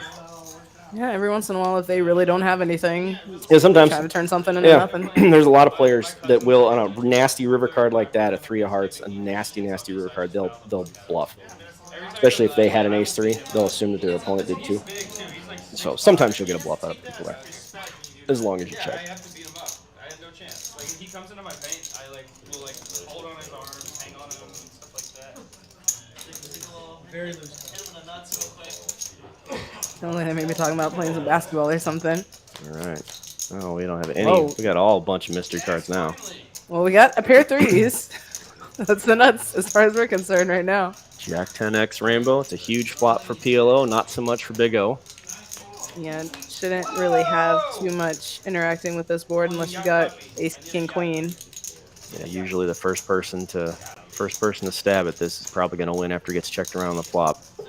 There won't be much drawing with soft hands, but if people aren't going to be drawing at straights and flushes unless you bet something real small like $10 or $15. That's what he did. He bet $10. Well, there's a little bit more in there now. And he got Danny to peel with the 1-out draw to a royal. He got him to peel for 10, so that's better than potting it and everybody folds. So again, that's what I was talking about. I'm gonna chase my royal for $10. Yeah, exactly. There's 60 in the pot. You bet 10. You're getting 7 to 1. Well, you're gonna hit that one time and 38 or 37 or whatever cards are left. You can see. I don't care what the book And, says. I'll call it yeah, for it. and people are okay. I'll pay you $10 to see that. Nope, missed. There you go. Yeah. Profit, not win. Because then you get to count, you get to count it as one of the 10 times in your life that you'll make a royal. So. Yeah. Do you know how many royal flushes you've made in your career? Yeah, too many. Oh, yeah, you stopped counting. It's too many. Yeah, I played a lot online. I was a host for Ultimate Bet and Full Tilt back in the day. Oh, okay. Way back, and I'm playing thousands of hands an hour. Yeah, it's just been a lot. Okay. Live, I don't know, a few dozen probably, Okay. 3 or 4 dozen probably. It happens a lot in Big O. I mean, not like a lot, but you see it frequently in Big O. It's not like in Hold'em or PLO where it's almost never, Right. and you want to take a picture and show everybody. It happens in Big O a lot. Yeah, I would count the live ones, and Yeah. I've never made one in Big O. I made 4 in Hold'em. Oh wow. I've seen one on the board in Hold'em before. That was cool. That I've only seen once, and it came dead in order too. Ace, No. king, queen, jack, Jack 10. 10. All the way. I was playing 4-8 Hold'em when I was 18 years old in 2003. Wow. I just added my age, but yeah. It all right in order. I was like, oh, that's cool. And of course, somebody did have 9x of spades. Like, what the hell, man? What did I blocked it? Oh, come on. I thought it was cool. I was 18. Of course, you think everything's cool when you're 18. I mean, I would still do. I would think that was cool now, especially like you said when it comes in order. It did come in order. Yeah, it it's was pretty dead dope. in spot in order. Yep. Yeah. Yeah. Now that 2-4 of spades is gonna end up getting a majority of this pot if they stick around. I don't see anybody's MT full. with the trip deuces Yeah, I don't. in the hand. That 3 didn't. Assuming the board is right, I don't see anybody that filled up. But that kind of flush is not something you're going to be betting for value. You just hope it gets checked around. If it does, you're probably going to get the whole pot. Yeah, Brettles just had the naked 3 there. Yep. It's a GG tough thing to did have the bluff. straight Yeah, as well, it's but- tough to bluff there with just the 3 too, because if somebody just has ace 2 or ace 4 with a 6-4 of spades, they're just going to call. And so you're not. There's no real point in trying to bluff there. It might have worked in this specific situation, but generally speaking, that's not a good idea. Especially, you generally don't want to get too fancy or tricky when there's a low available, because people just have the nut low. They just call. They don't care what their high is. So you generally try not to get out of line on low boards. Generally, there's some places where what I just said can go out the window, but they're few and far between. So MT got unlucky in the bomb pot and is now kind of clawing his way back. Got most of that first buy-in back already. GG at the bottom of the leaderboard, down 440. Danny's still on top. Somebody get Danny a beer. He's winning too much. Not a big spread of wins and losses, though. A good amount of these streams that I do, there's, somebody that gets pounded for a huge number, usually. And so far, it's been kept in check. Nope, no points for a full house to start. No, wrong game. We need to be playing Archie or Dramaha. That'd be a great Dramaha hand. I have a friend in Arizona who named his son Archie, actually. After the game? Yes, after the game. Wow. I was like, please tell me that's after Archie Bunker. He's like, how old do you think I am? I'm like, he goes, wait, how old are you? Like, no, it's for the game. Who is the game Archie named after? I wonder. I have no idea. No clue. Probably some old crusty in Vegas that invented it. Hey, let's do 5-card draw, but let's make it split pot. It's weird. Whatever. All right, ace. I can see him right now with his 4-4 coffee. queen gets none of that. But bottom 2 pair is likely not going to bet, so to the turn we go. Holy mackerel, dude. Sweet mother of pearl. And MT's with his ace deuce deuce, hoping to see a low card. Now we have the turn down, but we haven't seen it on the board yet. There it is. 3 of diamonds. 3 of diamonds. Everybody gets something they like. Brick. First person to bet's gonna win. Yeah, nobody likes that jack of clubs. Yeah, that completes a lot of straights. If you called the flop, that would be a good time to change momentum and bet right here. That's a great card to bluff. And that's what Brettle is gonna be doing. Kid likes to bluff. Found Probably a good gonna spot work. for That it. is a good spot to do it. Well done, sir. Even if it doesn't get through, that's a good bet.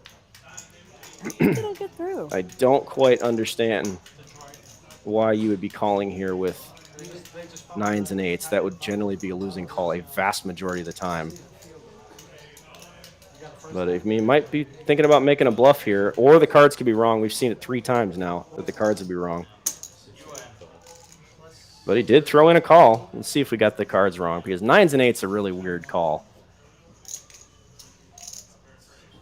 Brett, move your head. See a 7 of diamonds. That's right. I see an ace. Well, we can't tell here, but the bluff did get called. But oh, Chris Chamberlain, how are you, buddy? No, that's not. You're not who I was referring to. But I did not know your dogs were named Batoogie and Archie. I didn't know that, buddy. Oh my god, that's literally so cute. Yeah, that's buddy Chris. I've known Chris for a long time. We used to do the live streams at the old lodge before it got bought back in the COVID days, actually. Oh, okay. So good to see you, buddy. Thanks for joining in. Oh my god, what kind of dog is Badoogie? Especially, I mean, I'm sure Archie's very cute, but a dog named Badoogie is I just want it. I heard somebody once tell me that Badoogie meant multicolored dog in Korean. Really? And, yeah, so it was such a weird reference. I'm going to have to believe that's probably true. But yeah, I was told that multicolored dog means Badoogie means that in Korean. So if anybody speaks Korean, please let me know. But wife wants a Badacey. Yeah, well done. God. Oh my god. Yeah, well done. God. So just to keep on this, my dog is named Ace because I wanted to name a baby Ace, and my wife said no. I thought Ace was a great name for 2-card players. That's cute. That's what I said, but she's like, no. So I get to name the dog Ace, but then again, she wanted to name our Sheltie Haggis, and I said no. So I got. Oh, that. What am I gonna say? You have to say that your wife was right. She's always right. She's always right. Well, yeah, you always right. You have to say that. I don't have to say that. That yeah, is so horrible. we got a Scottish Shetland Sheltie, commonly known as a Sheltie, and so since they're Scottish, we named him Lord Kelvin instead of Haggis. I thought it was better. Yeah, that's good. But much better. Evan flopped second nut and got probably one of the worst cards out there, as the 9 of brings a flush draw we barely have. Still has the nut low and a turn to safety net, but as long as your opponent is checking, you need to keep betting. So as long as your opponent is checking, you like your hand, but the you don't want to get check raised here. This is a very, very sick spot if your opponent does check raise, which after that show is definitely not happening. Yep. We'll take that. So she's opened a jack. but I mean, The jack, pocket yeah. jacks are every poker player's That's- least favorite hand. That was so- actually the person that we bought our Sheltie from. His name was Jack. Oh wow. And the dad was named Jack, so the little guy was Jack. Was his so we were gonna rename him anyway, but so that was the preloaded name he came with was Jack.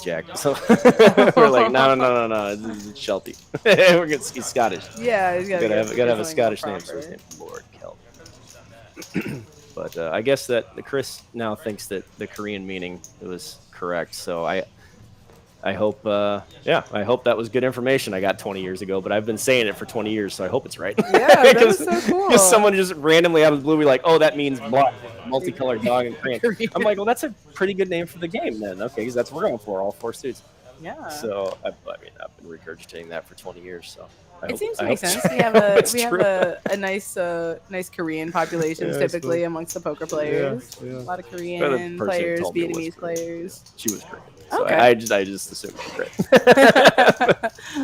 Oh man! So Daryl's raising under the gun, ace 3 4 6 9. You can get away with raising hands like this early position if you know that you're only going a few ways to the flop. This is not a hand you want to raise from early position if you're going to go 7 ways, because then you need a deuce and a deuce only, and that's only low 20% of happening. So doing that from early position in a game where 3 or 4 people call every flop is just fine. We're just going to follow through with a C-bet here, flopping bottom 2 pair in the second nut low draw. MT flops look like naked top pair. Yeah, All black in his hand. the choice there is pretty stark, because if you check there, you're probably going to lose the pot, because if you check calling sucks with bottom 2 and a second nut low draw with a flush draw you don't have. Check calling sucks, but if you lead a lot of top pair hands or like 10s and 3s, and a lot of that's going to fold. But if you check, a lot of that might bet. So, but checking, you end up surrendering. So you might as well just whip your hand remuck if you're going to check. So that would be a good time for a C-bet. Oh yes, we had decided on a. My wife wanted a. I always pronounce them wrong. Dachshund. Yeah. Doxy. Dachshund. I always pronounce it wrong because I screwed up every time. Anyway, she wanted one of those, and we looked into how they act, and we already had 2 dogs. I'm like, that probably won't be good. She was going to name the wiener dog and Dewey, which I thought was brilliant. That's really cool. Yeah, it was brilliant. Okay, you're definitely wifey's right on that one. Yeah. That is a banger. Yeah, that was for the dog situation we had. That was not the right dog to introduce to our pack. So we went with a Sheltie. He's a little snuggle master. So Aw, he's that's the best. perfect. So okay, so you have 3. We have 3 You've got- dogs. Yeah, we wow. have 3 dogs. We have an 11-year-old blue tick hound, a 6-year-old husky, a Siberian husky Malamute mix, and we have a puppy Sheltie. Oh, I am so partial to hounds. I'm a big hound person. we love our hound. Oh, my we love him. goodness. He loves Texas. He's having the time of his life. Oh, And I bet he's so happy. Oh, my he's so God. happy. This is where he can shine. This is his ancestral homeland. Yeah, he's a very happy dog. He just goes outside, sticks his nose in the air, and he's just all happy. Deer everywhere. He's so happy. Oh my God. Yeah, I had my Redbone Coonhound passed away last year, but yeah, straight from out of where the red fern grows. Oh, yeah. My Hank, my baby. Ooh, that's Well, a MT dangerous card, but has the low nuts. yeah, gonna have the best low going. Lead right out for 100 and 130. Daryl's not going anywhere. Daryl's not going anywhere. Gonna try and draw to aces full. Swing and a miss. So that card didn't change anything. So if the card doesn't change anything, but your action does, one of those 2 actions was incorrect.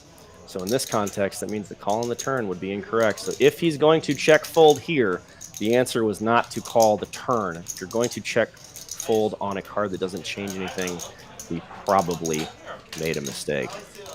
And in this situation, I would have informed him that it was the check call on the turn that's the mistake, because we're drawing it half heads up. So you would have just folded the turn. Yes, the correct answer would be to fold the turn. Unless you had something like, I don't know, if you had a hand like a 2-6, you know, you had a 2-6 to go with it, and you had reason to believe that your opponent had only aces full of 3s or 4s, then maybe we can call there. But if, generally speaking, and I deal with this with some of my beginners and intermediates that I coach, is that if you make an action on one street and then nothing changes on the next card, but your opponent's action doesn't change either. You check, called, they potted, you check, they potted, we called. The river doesn't change anything. You check, they potted, and now we fold. Nothing changed, but our action did. Therefore, one action is incorrect. Either we should be calling. If that answer is a no, then we should have folded turn. Then one of those. When we make a mistake on the river, or we have to fold the river, or the river goes not the way we wanted, right? Most of the time, you can find your way back to the beginning of the hand and find there was a mistake in there somewhere. And when we correct that mistake, somewhere in the hand, either it's on the turn flop or pre-flop, once we correct that mistake, we generally fix the problem we were in on the river. And then we don't have that problem anymore. Yeah, absolutely. Like you said, viewing this game not quite so linearly is one thing that I'm noticing that you're definitely great at. Well, I'm sure my wife wants me to mention that our hound is named Avon Barksdale from The Wire, which is I think a superior name for a dog, if I do say so myself. And oh my gosh! Since that dog was 3 years old when I met my future wife, we've been best buddies ever since. Oh my goodness! Well, fantastic show, fantastic reference. Yeah. Once I met that dog the first time, I went to Dick's Sporting Goods and bought this. I just met my then, we were just dating a couple weeks, right? I went to Dick's Sporting Goods and bought as many tennis balls as I could find in one cardboard box. And I walked in her front door and she's like, "What's that?" She's like, "You brought me a present?" I go, "Nah, this is for the dog." Oh. She's like, "What?" And I just threw them all on the living room floor. And I was like, if I win that dog's heart, I might win hers. Oh, smart play. Yeah, it worked. It worked. We've been best buds ever since. That is so cute. It's a fantastic dog name. I thought so too. I actually hadn't seen and still have not seen The Whole Wire, but I didn't understand that was a character in The Wire until we started watching a couple episodes to try and get into it. I'm like, oh my god, this is brilliant. Now you're like, this girl is a genius. I'm like, you're so smart. There's a lot of seasons of The Wire. I think, I right? know. They do like 8. And I don't know. I love most of that cast. I love in other works too. Yes. Like the guy that he played the bad politician in 300. He's like one of the main characters. I love that actor. I can't think of his name off the top of my head. He was the corrupt politician in 300. Is one of the main characters, and he's a fantastic actor. I love everything he does, and I just haven't gotten into it. I haven't had time to.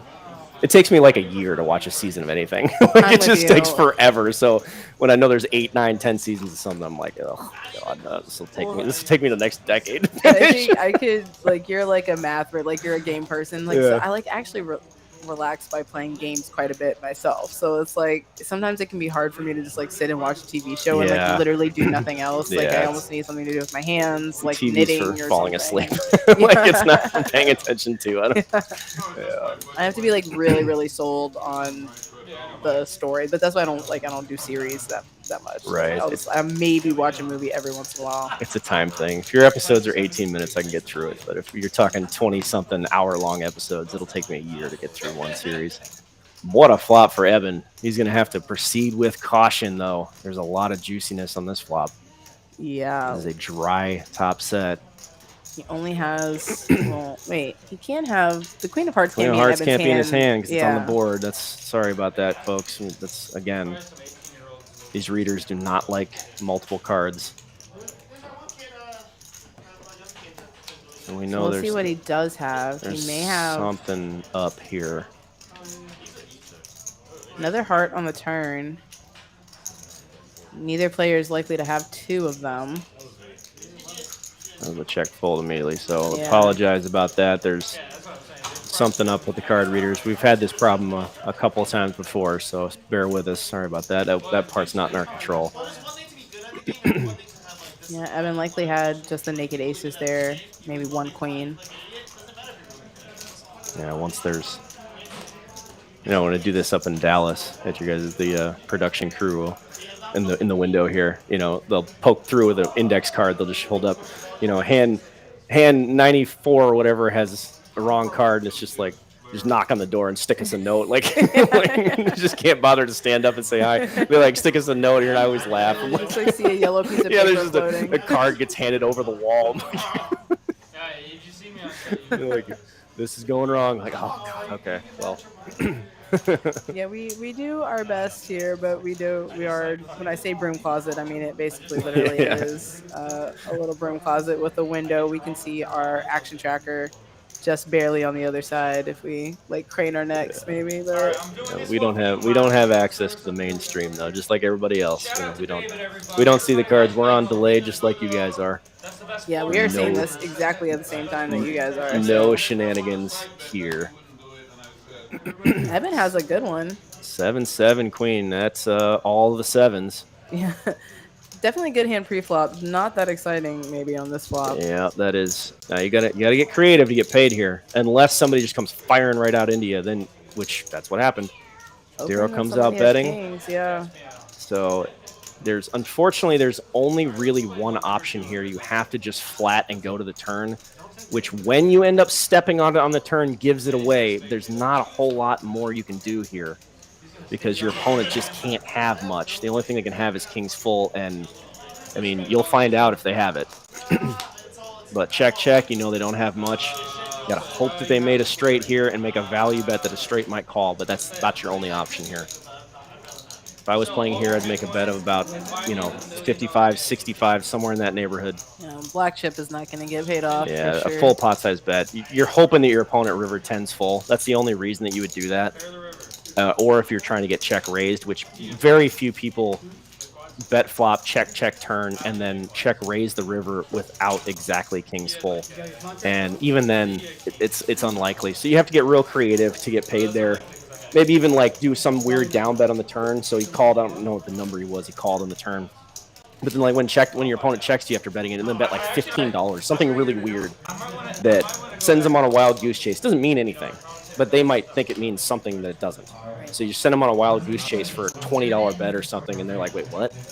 And maybe that's an option. Or you have to come up with something out of the ordinary.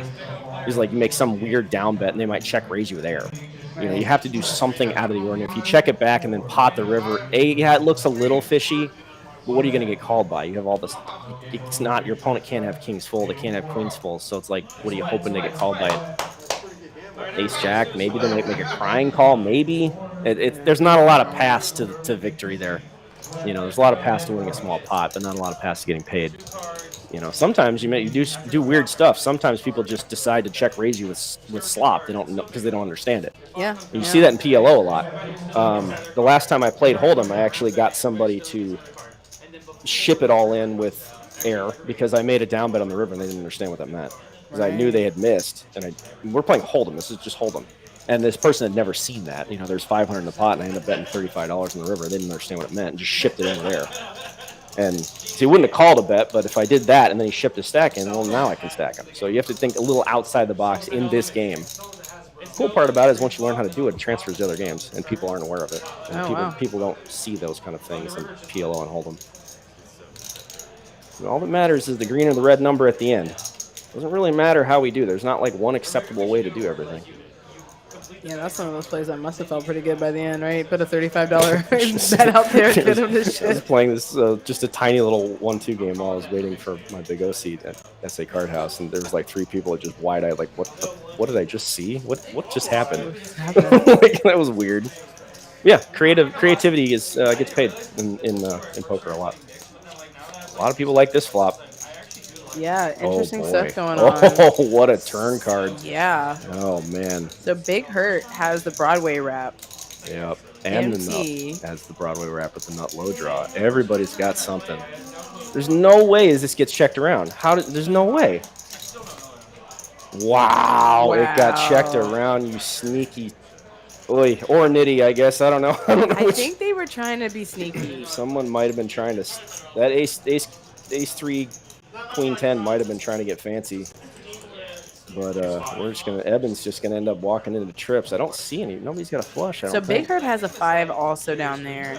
Yeah, just 1-5, no pair there.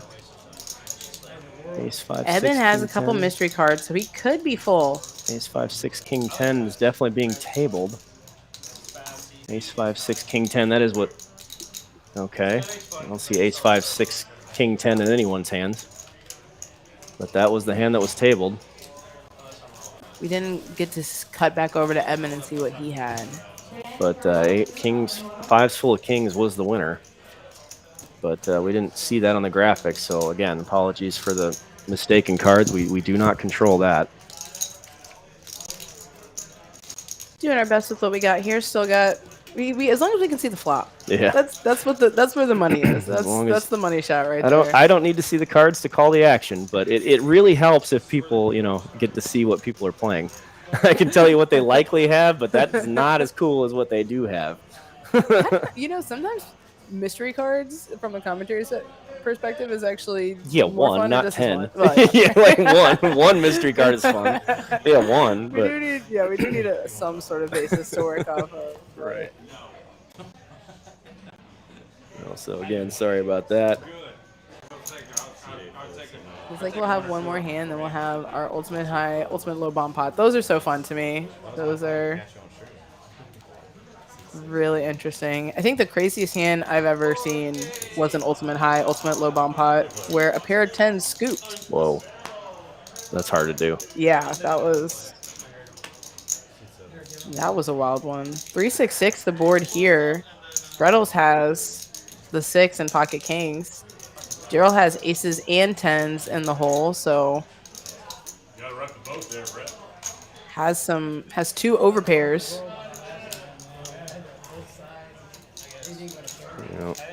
No action there, no takers. So we will play some info for you guys about the Trailblazer series, and we will be back with this bomb pot.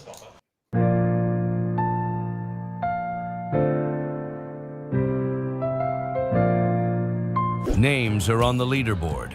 Is yours on there? Players from every stop, Dallas, Las Colinas, Spring, RGV, Houston, and Austin are battling for their spot. Every game, every point, every time you play, you climb. The more you play, the higher you rise. And at the top, a seat at the Trailblazer $100,000 invitational free roll. The stakes are real. The race is on. So where do you stand? Climb the leaderboard. Play more. Earn your way into the Trailblazer $100,000 invitational free roll. All those chips that come in the pot, I'm going to pick and put them in my stack. Let's go.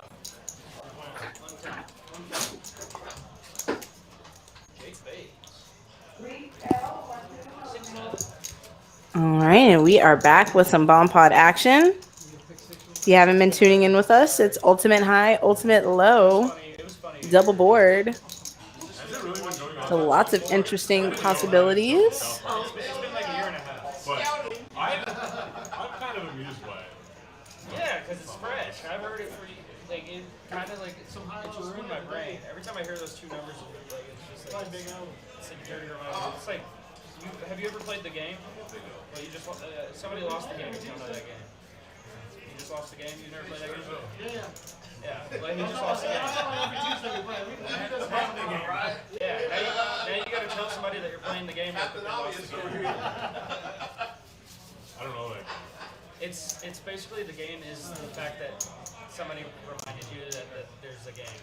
The game is not thinking about the game. Yeah. So mentions it. Then you have to, yeah, and then you have to go tell somebody that you know is playing the game like, you just lost the game. Yeah. You say you just lost the game. So, I like that too. It's a fun thing. Brett talking about the game within the game. Something that we used to do way back in the day. Check.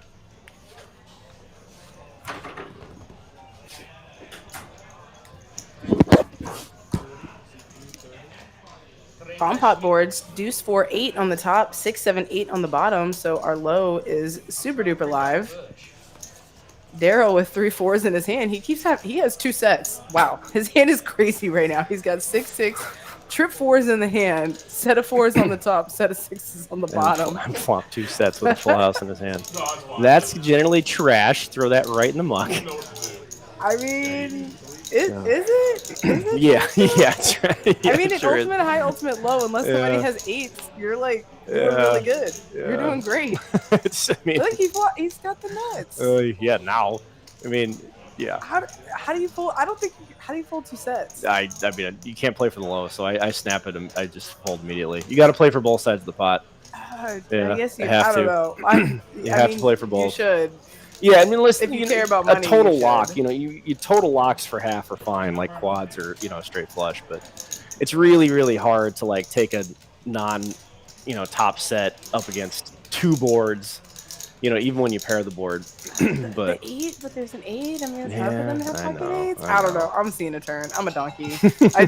My hand is too cool. I'm just gonna see the turn.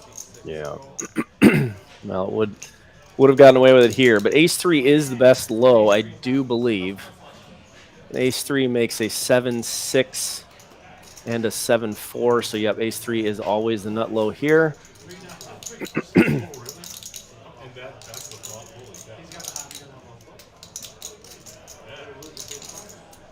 That is sometimes with these ultimate high, ultimate low, they are very, very complicated. And a lot of times players don't quite understand what they have. They're slow. They take a while. There's some pretty polarized opinions on ultimate high, ultimate low. Some people love it. Some people hate it. Our play group here, we love it. Doesn't really matter to me one way or the other. I think it's either no bomb pots or bomb pots. I don't really care what they are, Okay. But I don't know. I wrote an article for a now defunct Stacked magazine about. I made the argument that I think bomb pots are bad for the game overall. So I think it's time we had a conversation about whether this is good or bad, because like I see it in the hold'em games when when I play bomb pots. It's like nobody understands how to play these bomb pots, which is fine for those of us that do. But when people don't understand why they lost, they don't like to come back. Right. And I don't know. I think if there is a problem, it's not that big of a problem. I love it. Don't get me wrong. My professional opinion are totally opposite of this one. Is this just like? Are you talking about just high lows in general? Just bomb pots in Just any bomb game? pots in any game. Structure? I love them. I love playing them. People play them terribly. More factors means more variables means more mistakes. I love them. But people who don't like them really don't like to play them, and they don't like to lose. And when people lose in a game they don't understand, they get pretty upset. And I don't know. I'm not sure. It's slow. It takes more time. And I think if I had to pick, I'd rather, it's probably not good for the business as a whole. Maybe, but we're splitting hairs here. I love them. Don't get me wrong. I love bomb pots. It's really game dependent, I think, because here at Texas Card House, if you played here with us, you probably know that we do not do bomb pots on our 1-2 games at all. Oh, okay. So we do 1-2 hold'em, and part of the reason is some of the stuff that you said, just making it as player friendly as possible, just limiting, the kind of disaster that can happen for a new player that plays a game. Don't know, if they lose their $200 buy-in and they have no idea what happened. Yeah, and they don't understand why. That makes things tough. But yeah, again, personal and professional opinions are very, very different. Right. But we do have the stark difference between our 1-3 games where we do bomb pots, and the players are very much looking forward to it, and it's a big part of the 1-3 game just because those players are more experienced. They're sure, and you're playing deeper more pockets, money. and and so it's better for the game. So How you doing? All right. You here? 3 queens for Big Hurt. It's above average flop for that hand, but it's a huge flop for MT. Flopping his primary key card of a deuce just immediately. That always feels good. MT is going to make a nut low here about 3/4 of the time. This is a pretty good spot to be in. Key cards are very powerful. There it is. Nut. There it is. Now, Big Hurt also does have the ace-high flush draw, so you got to force him to draw. Yeah, you got to force him to draw. So, like, you have to force him to make a mistake. If you pot it here, he's going to do the correct thing. I was about to say, how much are you going for out of 127? Yeah, I mean, 50, $60. When they check call here, that 3 is the worst card for his hand, guaranteed. Like, it's the best card for you. Therefore, it's going to be bad for your opponent. I might end up with a 1/3 pot bet. You have to give him the odds, what he thinks is the odds to call. So if you give him 5-1, bet like 1/4 pot, he might be like, oh, 5-1, that's the price I need to draw a flush. But it's only for half. So it needs to be 10-1, not 5-1. So therein goes the mistake. You bet $25 there. He thinks he's getting the right price. He misses. He didn't get the right price. He got half the right price. Right. So whatever you can do to get somebody to make a mistake quickly and easily and confidently is probably the best option. Now, it's also fine that if you make a smaller bet there, if he does have a wheel, he might raise you, which is fine. You still have 4 outs to make a bigger high. but you know we have to play accordingly because if he has 4 or 5 in clubs, he is the better hand. So it's a kind of a catch-22 there. So if he doesn't have it, if you get a reason like he jumps out of his chair like like he did, you know, then a smaller bet's generally the right one.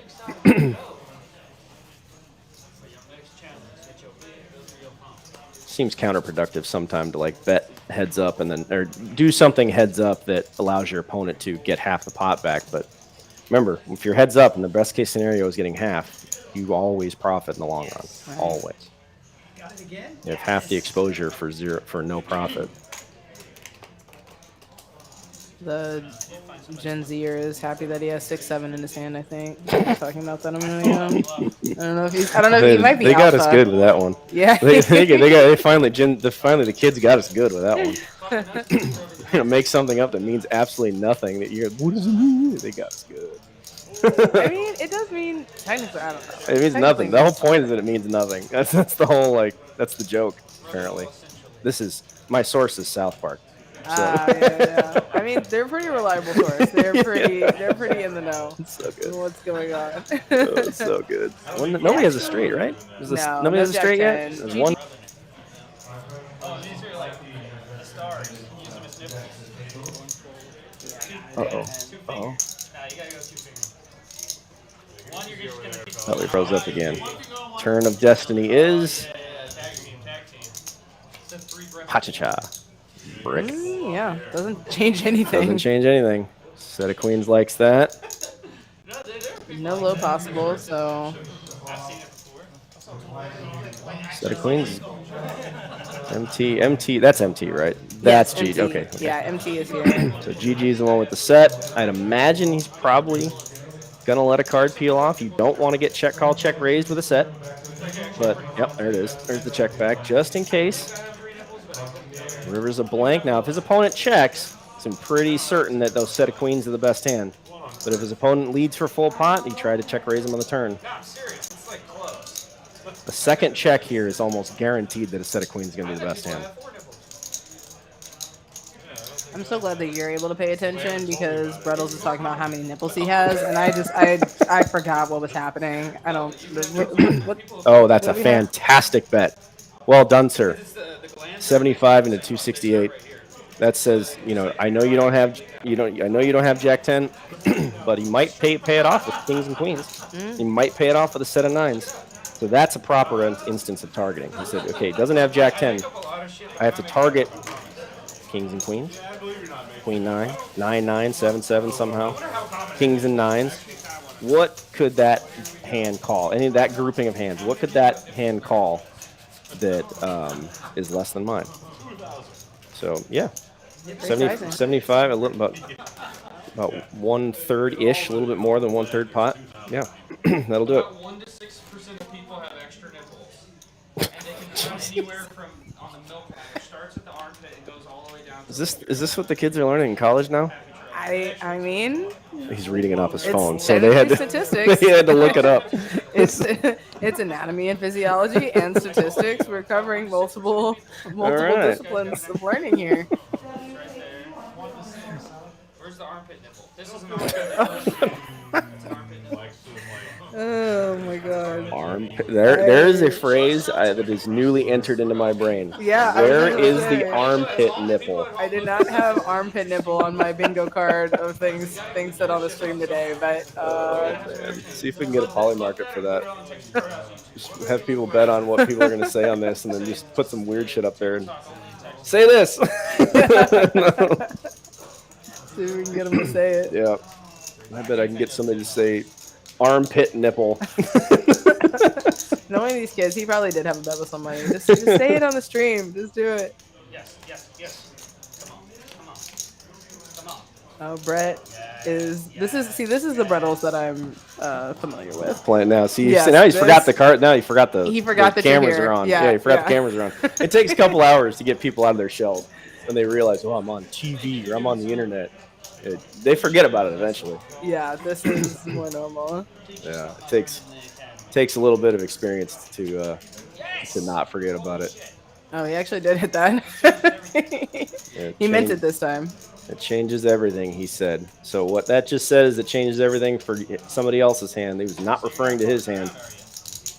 Because now, I'm sorry, he was referring to his hand, not everybody else. He was, because he bet with a pair and turned a set. That changes everything. And flush draw. It's a little bit of misdirection. He does like that card, even though his intention was to convince everybody he did not. Evan was continuing with the queen high flush draw. Luckily for him, another club doesn't come.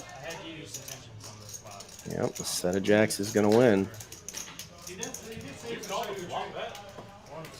It's a good thing that Evan did not, or did he bet the river? I don't think he bet the river. No, he did not. Yeah, it's when somebody's talking like that and you have a hand like 2 pair, you probably shouldn't be betting.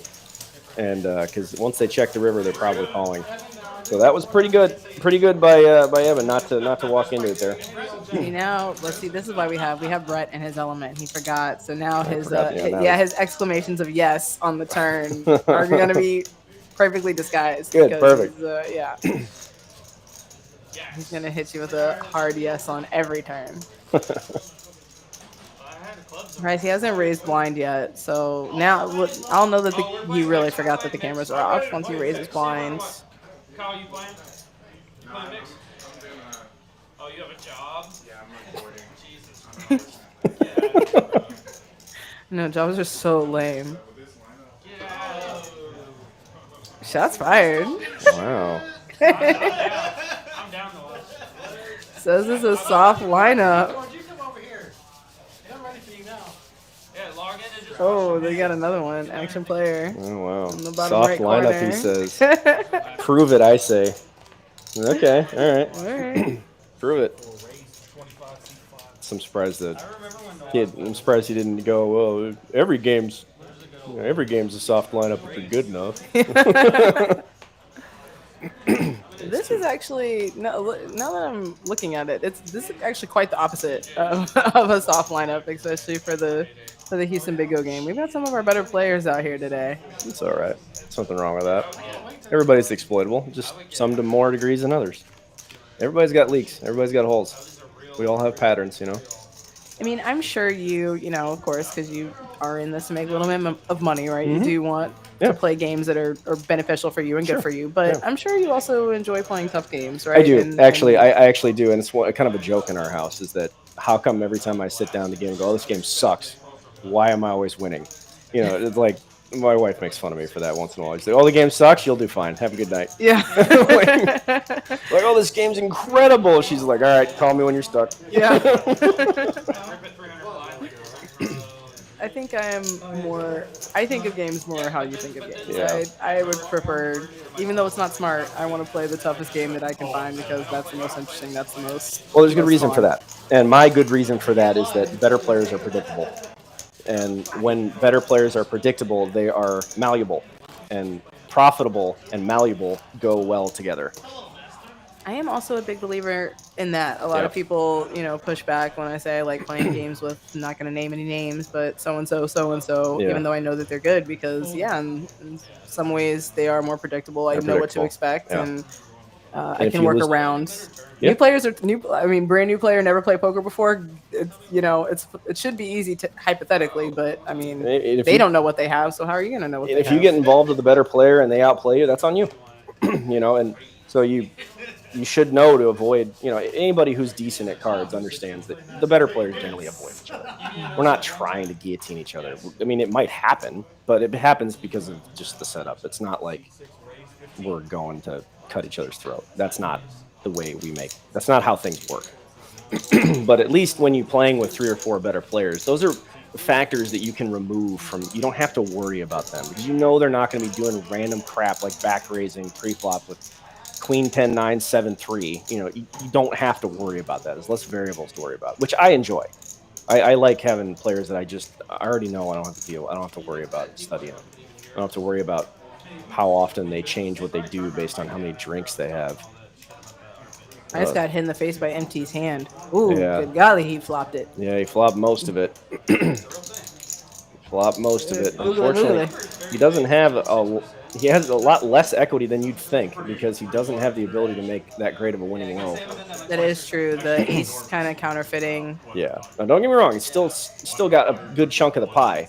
But right now, he's got a lot less of the pie now because now with the made nut low, Eben has the low locked up. This low cannot change. He's going to have it one way or the other. So now, since MT can only win half the pot, his equity starts at 50% and drops for every out that Eben has. And so that would be a non-spade 5. Is that it? That's all I see. So that's 3 outs, non-spade 5. That's 13 to 1 chance. So that means that he's going to get half the pot 100% of the time, except for that scenario, which is 7% of the equity. So his equity here with top set and the nut everything is like 47, 48%. It's right below 50%. And that sucks, because your head's up and you're not even 50%. Right. So the advantage is definitely to come from the low side to sneak up and bite these high hands. Because no matter how you slice this, you run this a million times, Eben gets all the money eventually. One way or another, he gets all the money eventually. Because one time in 13 or whatever, that non-spade 5 is going to hit the river. And then, it's like rolling 0 in roulette. Yeah. Every once in a while, it's just going to come up 0 and boom, there you go. And it's like you said, I think a lot of players can't stomach the idea of flopping the hand that he just flopped and having to chop for like $10. And so like if you bet the flop and the turn is a 7 and you bet and get raised and you're super deep, the right answer is to fold. Even if if your head's up, the right answer is to fold because if you're being raised by a safety netted low, which means you're capped at 50%. So unless you have that low or most of it to cover it, like if you have ace, 3, 5, 6 or something, unless you have to cover a little bit of that, you have to fold. And that sucks. And a lot of people don't like doing that. That doesn't make any sense. What I just said seems like blasphemy. It's like, but you can't profit here. You can't be done, right? I had a client once send me a hand that this example came up. He had ace, king, queen 10, king 10 of spades, and the flop came ace 7 deuce all spades. So he flopped top set and the nut flush. He's heads up in a raked game. He opened for $7, got called. His opponent led and bet into him on the flop. Ace 7 deuce all spades. He has all the high, but that's a fold.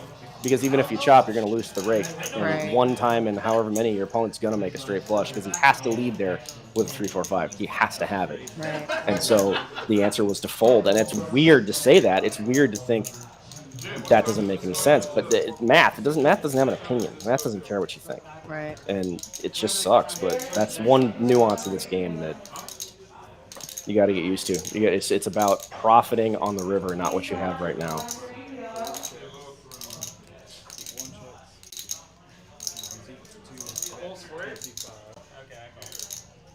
I call that bluff. Curve one.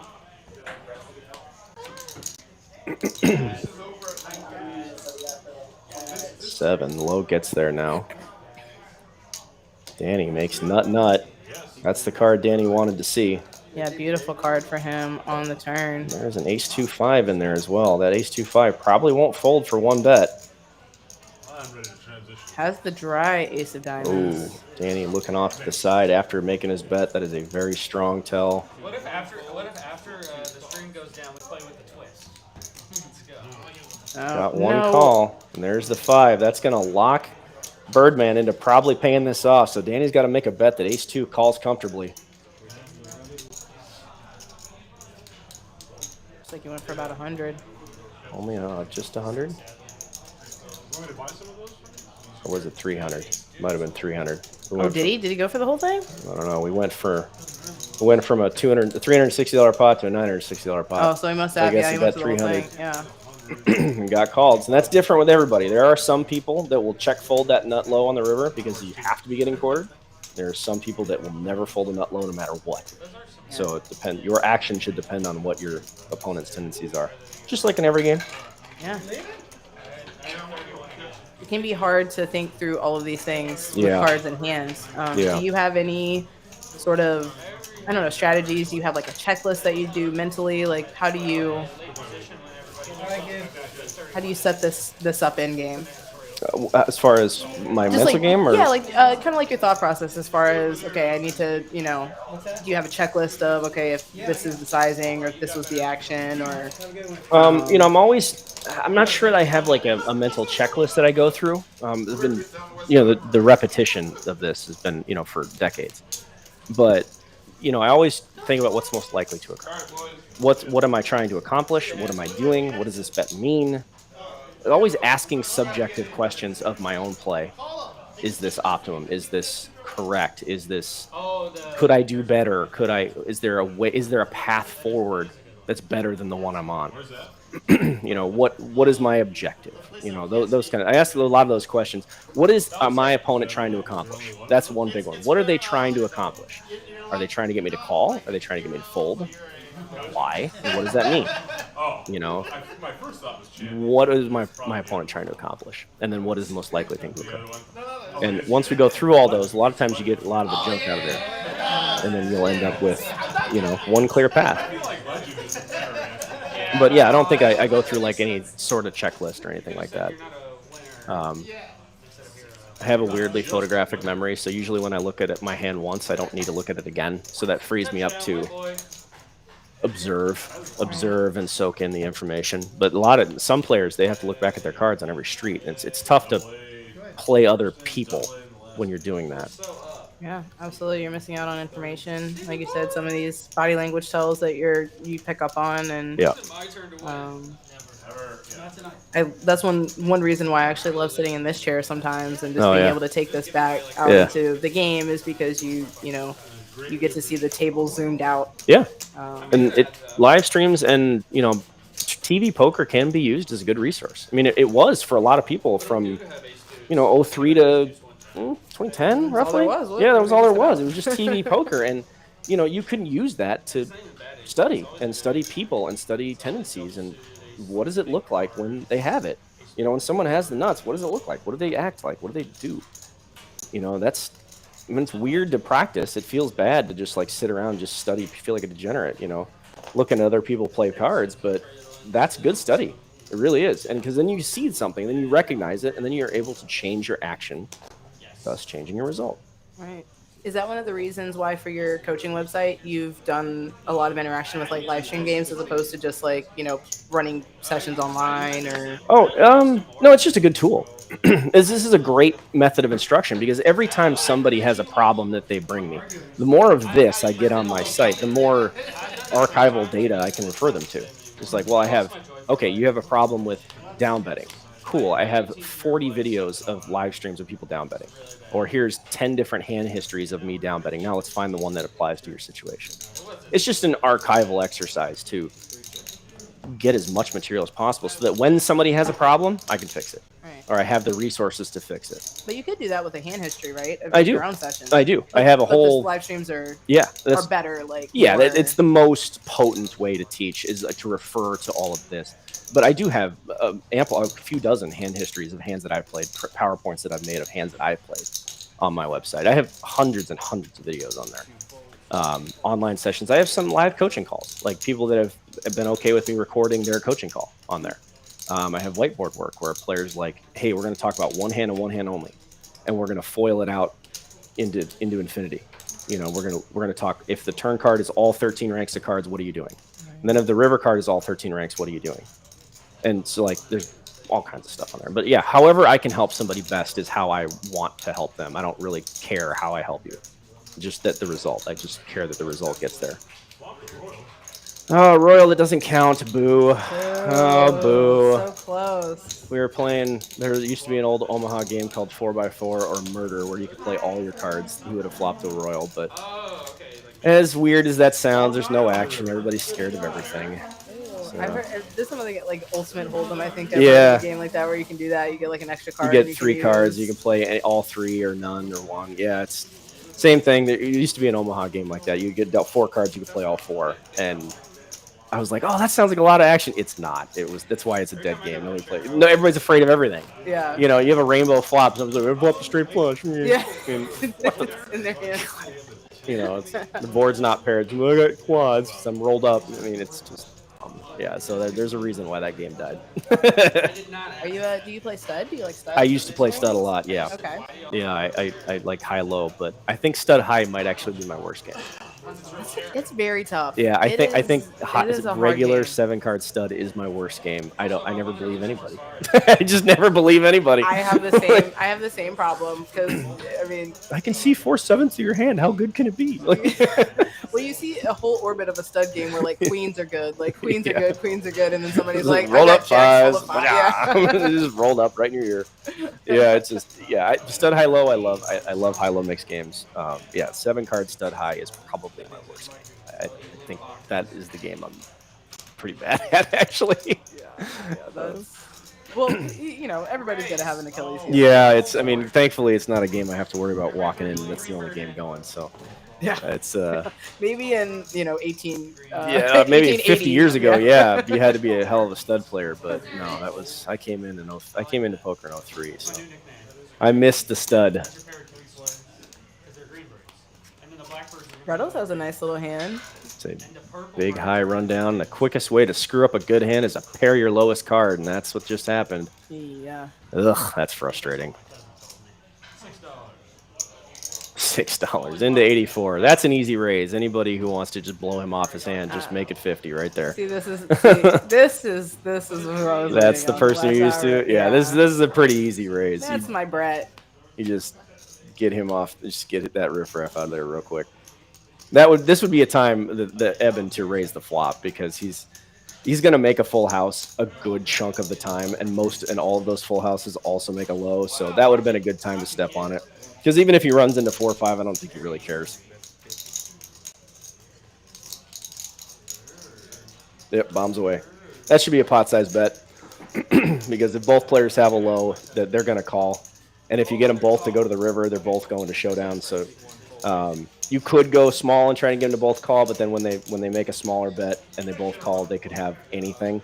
A larger bet there polarizes them down to a nut low. So either you're going to get a walk or you're going to get both players that have a nut low, and you're going to quarter them out of a huge pot. But I would have liked to see that hand raise the flop. That little $6 and throw it out there. That's generally weakness. Yeah, get that out of here. That's not going to be for value a vast majority of the time. Even if it is, I don't even think we care with a hand like that. I'm not even sure we care. So I would go ahead and raise there. It's pretty comfortable to. You also don't want him to be do that $6 thing, trying to get a free card, picking his own price. You don't want him to be doing that with jacks and tens. 2 jacks and 2 tens in his hand and turn one of them, and now you're dead. You really can't have that happen. You be wary of the overpairs in this game.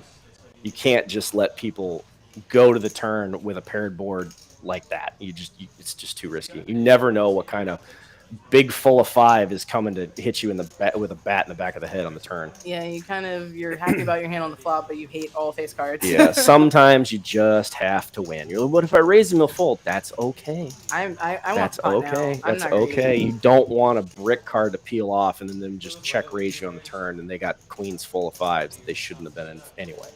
So sometimes it's best to you just have to win the pot sometimes, and that would have been one of them.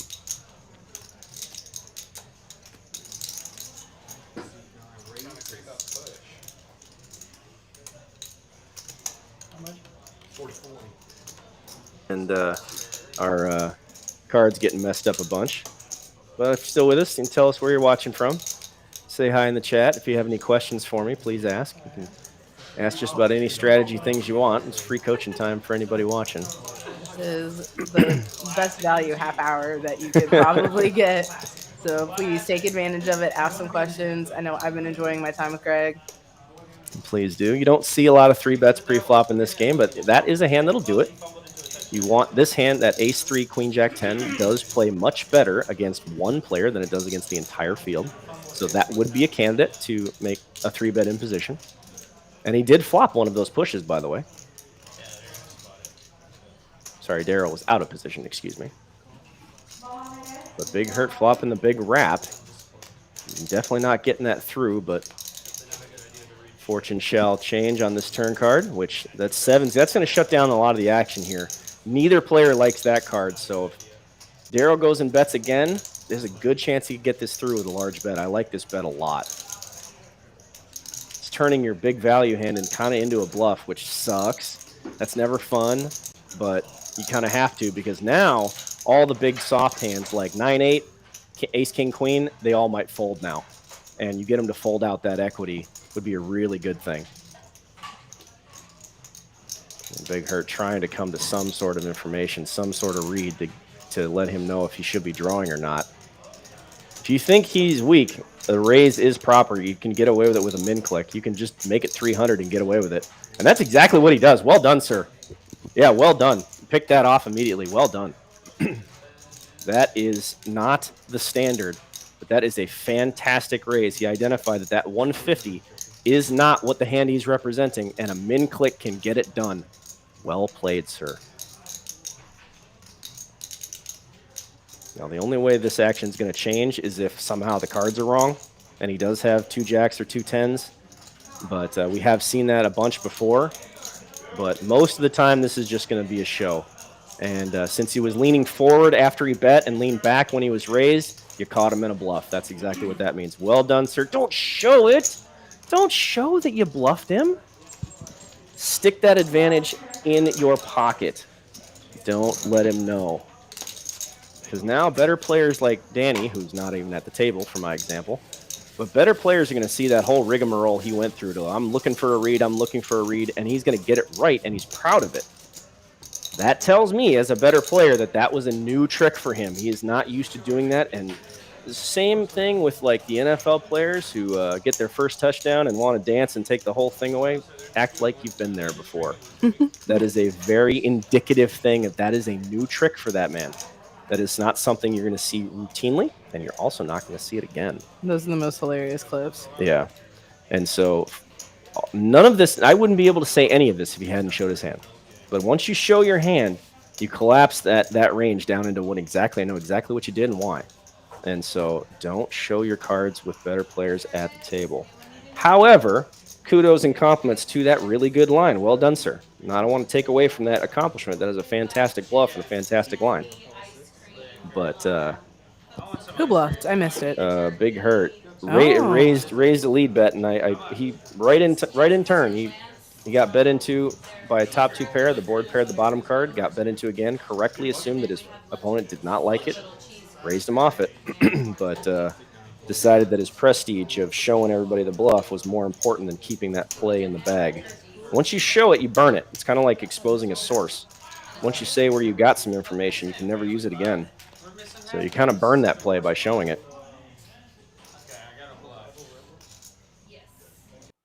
I hate. Oh no! Oh no! Not again! No, come on! No. Not again! Can you guys hear us? Yeah, come back in the chat and tell us if you can hear us and we went down, because we had it happen again.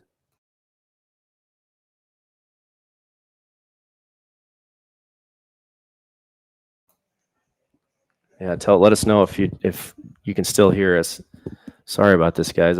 We don't have control over this. We're just observers on the microphone. Yeah, today has been a little rough for the technology. It went on Thanksgiving break and like never came back.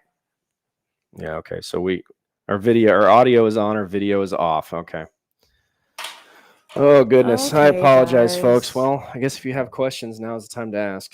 We're going to have to kill a little bit of time until our tech people get us back online.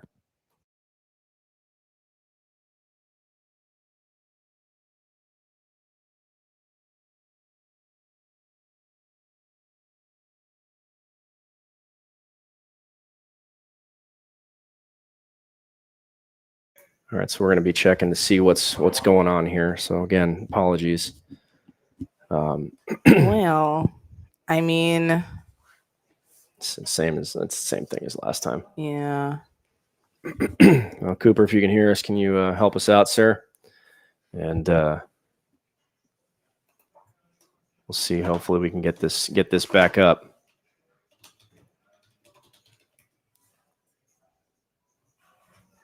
So apologies again, but if you're still with us in the chat, you need want to ask some questions, please interact with us in the chat so we have something to talk about. But otherwise, we got blacked out again on our feed, but we're still transmitting. And fortunately, this is out of our hands. Yeah, perfect time again. Like I said, ask Greg some questions. You got your you got a little bit of time left to get some coaching. But for those of you out there who don't know, everybody should know by now. But I wrote a 4-book series on this game, tailored specifically to people who understand Hold'em. So I make a lot of Hold'em references. 4 books on this game, almost 1,200 pages total, and you can get those at doublesuitedpoker.com. If you buy them anywhere other than my website, you end up paying the man, not me. So please buy them from my website if you could help it. Yes, please do that. Help Greg out. Buy from him directly. Don't give Amazon money if you don't have to. He's got enough. They've got enough. Yeah, absolutely. Yeah, Sinister Garden says he has a husky corgi mix. How does that even happen? That's a fun one. That's fun. That has to be a lab creation. That seems a little weird. Husky corgi mix, smarter than most humans I've known. You know, our dogs are smarter than a lot of humans I've known. They're sure as hell of a lot nicer.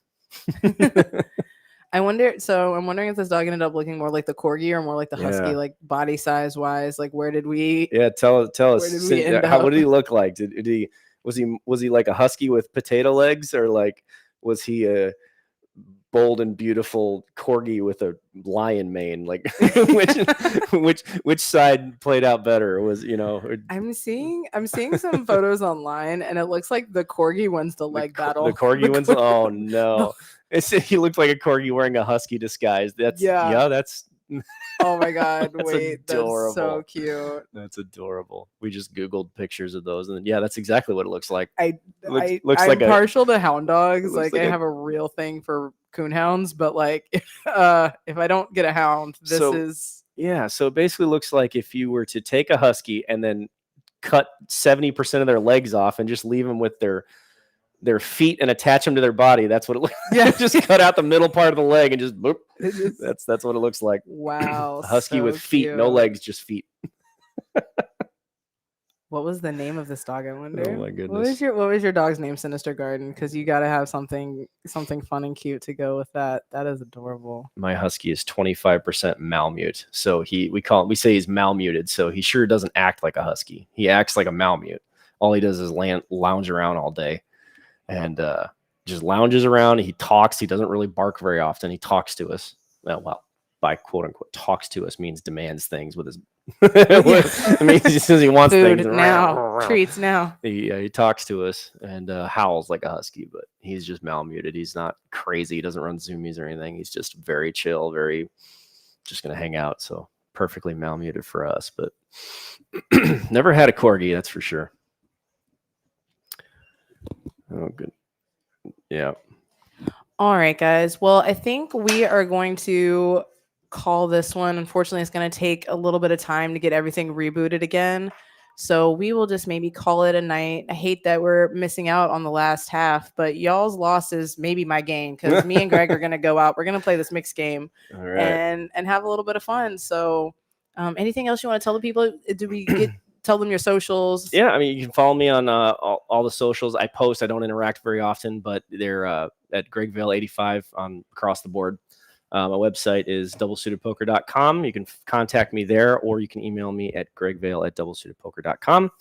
Find me in San Antonio. I'm usually there, and my website has all different options for signing up. Library is a monthly subscription, and coaching, I still have a couple spots open. I did have a bunch of people drop off all at the same time that finished all our time. So I do have a few spots open now for anybody interested in coaching. I do coach mental game, professional careers, not just Big O or PLO 8. But it can help you out however you need to improve. Get a hold of me and I'll take care of you. Awesome. Well, thank you so much for making the trip. Thanks I enjoyed my time with you guys. And thank you so much, everyone, for watching, going through our technical difficulties with us. My name is Shanice, and I will see you next week.